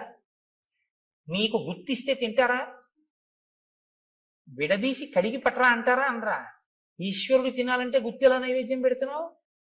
నీకు తినాలని కోరుకుంటే పూజలో అంతర్భాగం చక్కగా పళ్ళన్నీ విడదీసి నీళ్లతో కడిగి పళ్ళెంలో చక్కగా అందులో మెత్తబడిపోయిన పళ్ళు తీసేసి మిగిలిన పళ్ళు వెండి పళ్ళెంలో నీ వెండి పళ్ళెం కూడా కాదుగా, ఇచ్చారుగా పెద్ద పళ్ళెం చక్కగా నైవేద్యం పెట్టమని, అందులో చక్కగా విశాలంగా పెట్టి రామ చక్కగా మెల్లగా అమ్మ నా తల్లి సీతమ్మ లక్ష్మణయ్య ఒక్కొక్క పండు తీసుకుని హాయిగా తినండి అని ఆ పళ్ళెం అక్కడ పెట్టి ప్రశాంతంగా నివేదన చెయ్యి. నువ్వు కడిగినందుకు పొంగిపోతాడు ఆయన, అది పూజ. ఓరి ఓరి ఓరి వీడు నేను తినాలని పళ్ళు కడుగుతున్నాడు సీత చూసావా అంటాడు. గుత్తి అక్కడెట్టి నైవేద్యం పెట్టాడు. ఏమన్నా చూసారా?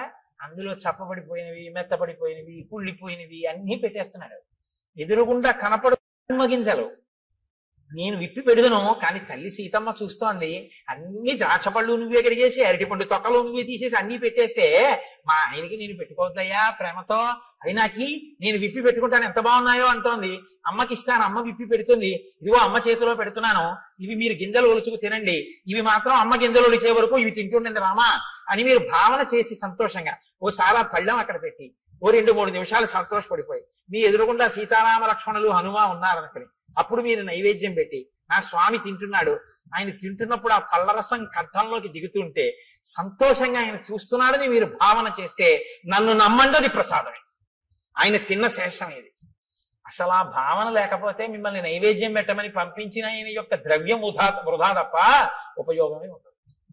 కాబట్టి నేను రోజు పంపా సరోవరం నుంచి తెచ్చాను పళ్ళు, తెచ్చి అక్కడ పెట్టాను, రామా మీరు స్వీకరించండి అక్కడ పెట్టింది. అంతేకాని కొరికి చూసింది, కొరికి చూసి పెట్టింది, ఇలాంటి పిచ్చి పిచ్చివన్నీ లేవు. ఆవిడ శుశ్రూష చేసింది గురువులకి, మతంగ మహర్షి.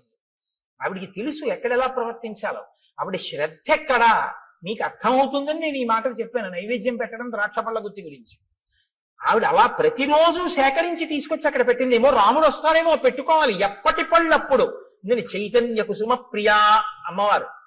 అందుకే అమ్మవారికి బంగారు తామరలతో బంగారం పూలు చేయించామని అంటారు. బంగారం పూలతో చేయిస్తే మీరు గుర్తుపెట్టుకోండి జాగ్రత్తగా, చాలా మంది చేసేస్తారు కానీ దానికి ఒక కారణం ఉంటుంది. 2వ రోజు ఎవరో ఏం చేస్తాడు, ఇలా తీస్తాడు ఆ పూలు, అది గీసుకుని అమ్మవారి పాదానికి ఎర్రగా ఉన్న నా తల్లి పాదం మీద గీత పడి చిన్ని నెత్తుటి చుక్క పైకి చిందింది అనుకోండి, మీరు 1,000,000 జన్మలెత్తినా మీ పాపం పోదు. ఎవడు చేయమన్నాడు ఆ పూలు? ఓ గడ్డి పువ్వు తెచ్చి అక్కడ చాలు. అందుకే ఆవిడ చెప్పింది చైతన్య కుసుమ ప్రియా, నేను చైతన్యం ఉన్న పువ్వుల్ని ఇష్టపడతాను అని చెప్పింది ఆవిడ. ఈ బంగారం పూలు వెండి పూలు తెచ్చేమని ఆవిడ చెప్పలేదు. ఎవడో వెర్రెక్కిన వాడు మొదలెట్టాడు ఇవన్నీ. కాబట్టి అలాంటి పిచ్చి పనులు అనవసరం. చైతన్య కుసుమాలు ప్రకృతిలో వచ్చాయి, వాటితో చేస్తే చాలు. అందుకే ఏ ఋతు పుష్పములను ఆ ఋతువునందు పూజ చేస్తే ఈశ్వరుడు ప్రీతి చెందుతాడు. అసాధారణమైనవి తెచ్చే ప్రయత్నం చేయకూడదు. అక్కడ నీకు లభ్యమయ్యే వాటితో చేస్తేనే ఈశ్వరుడు సంతోషిస్తాడు. ఇప్పుడు శ్రద్ధ కాబట్టి శబరి వాటినన్నింటినీ అక్కడ పెట్టింది. ఇహతే భావితాత్మానో గురవే మే మహావనే జుహావాంచక్రియే తీర్థం మంత్రవన్ మంత్రపూజితం నాయన ఇదిగో మా గురువు గారి యొక్క గొప్పతనం ఏమిటో చూపిస్తాను రా, ఆశ్రమం చూపిస్తానని తీసుకెళ్లి గురవోమే మహావనే, మా గురువు గారు ఈ అరణ్యంలోనే తిరిగారు, ఈ ఆశ్రమంలో. ఆయన ఒకానొకప్పుడు తన మంత్రశక్తితో గంగా నదిని ఆవాహన చేశారు.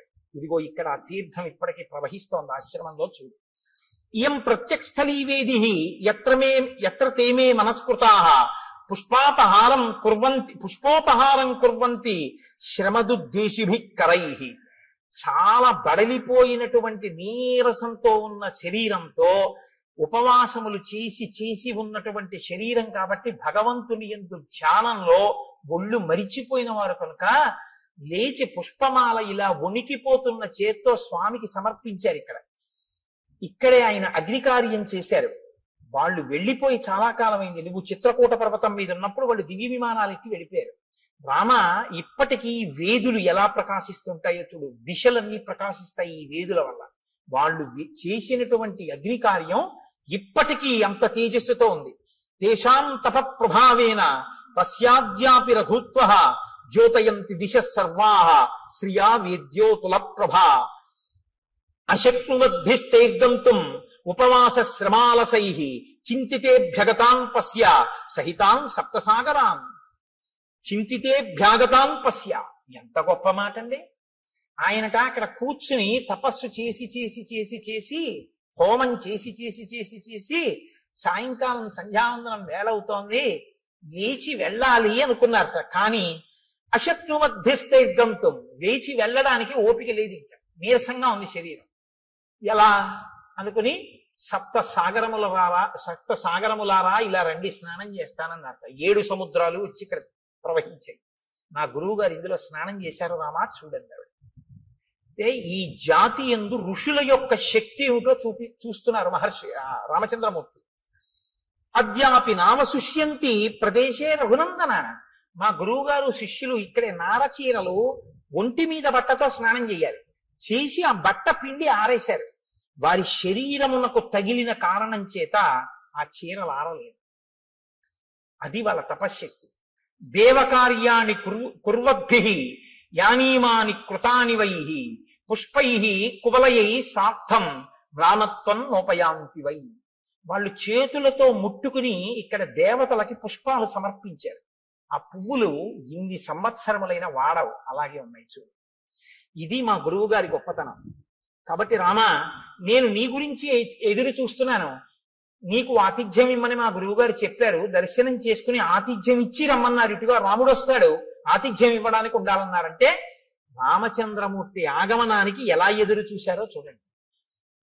నీకు నేను స్వాగతం నెరపాను కాబట్టి ఇక నేను ఊర్ధ్వలోకాలకి వెళ్ళిపోతాను. ఎంత తేలిగ్గా చెప్పేసిందో ఆవిడ వెళ్ళిపోతాను. రాముడు లక్ష్మణుడి వంక చూసి శరభంగాశ్రమంలో చూశారు ఈ శక్తి. ఒక ఆడది, తాపసి, సన్యాసి, ఆవిడ చెప్తోంది వెళ్ళిపోతానని. ఈ దేశంలో ఆడవాళ్లు కూడా అంత తపశ్శక్తి సంపన్నులు. అనసూయని చూసాం, శబరిని చూస్తున్నాం. కాబట్టి ఇత్యుక్తా జటిలా వృద్ధ చీరకృష్ణాజినాంబర తస్మిన్ ముహూర్తే శబరి దేహం జీర్ణం జిహాసతి అనుజ్ఞాతాతు రామేణ హుత్వాత్మానం హుతాశనే జ్వలత్సావ సంకాశ స్వర్గమేవ జగామస దివ్యాభరణ సంయుక్త దివ్యమాల్యానులేపన దివ్యాంబరధరా తత్ర బభూవ ప్రియదర్శన విరాజయంతి తం దేశం విద్యుత్ సౌదామినీ యథా యత్ర తే స్మృతాత్మానో విహరంతి మహర్షయః తత్పుణ్యం శబరీ స్థానం జగామాత్మ సమాధిన. ఆవిడ కట్టుకున్నటువంటి నారచీర, ఆవిడ కట్టుకున్నటువంటి కృష్ణాజినాంబరం మొదలైనటువంటి వాటిని విడిచిపెట్టేసేసి ఆవిడ ఏవి కట్టుకుందో వాటితోటే అక్కడ అగ్నిహోత్రాన్ని రగల్చి అగ్నిహోత్రంలోకి ప్రవేశించి తన శరీరాన్ని కూడా అగ్నిహోత్రంలో వ్రేల్చింది. ఆ శరీరము అగ్నిహోత్రమునందు తప్తమైపోతూ ఉండగా నిరుపుతీగ ఎలా ఉంటుందో అటువంటి శరీరం కింద మారిపోయి దివ్యమైనటువంటి ఆభరణములు, దివ్యమైనటువంటి వస్త్రములు ధరించినదై ఈయన చూస్తుండగానే నమస్కారం చేస్తూ స్వర్గలోకానికి చేరిపోయి ఇత పూర్వం ఆమె సేవించిన గురువులు ఎక్కడున్నారో, ఆ గురువుల శిష్యులు ఎక్కడున్నారో అక్కడికి ఈవిడ కూడా వెళ్ళిపోయింది. గురు సేవ ఎంత గొప్పదో నిరూపిస్తుంది శబరి వృత్తాంతం. గురువు గారిని సేవించినందుకు శబరి ఆ స్థితిని పొందింది రామాయణంలో. అందుకే రాముడికి అన్నిటికన్నా ఇష్టం గురుసేవ.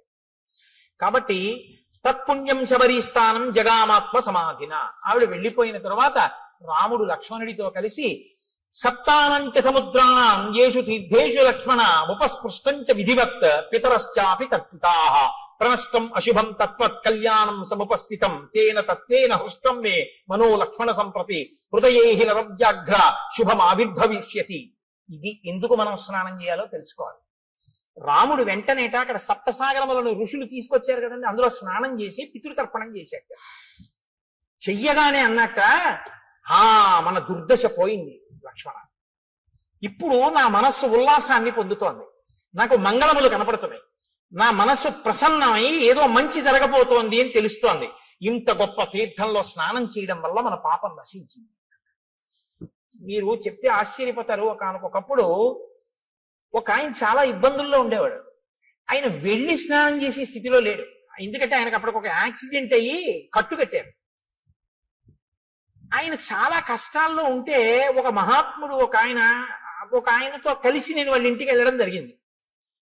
ఆయన నన్ను అడుగుతున్నాడు, ఏమండి నేను చాలా ఇబ్బందుల్లో ఉన్నాను, సాధారణంగా ఇలాంటి ప్రశ్నలు ఏదో ఈయన చెప్పగలను అనుకుంటా, రామాయణం చెప్తావని చెప్పగలనా, ఏదో పాపం వాళ్ళ సంతోషం అడుగుతుంటారు, ఏం చేయమంటారు అంటే నేను ఆలోచిస్తున్నాడు ఏం చేయమని చెప్దాం.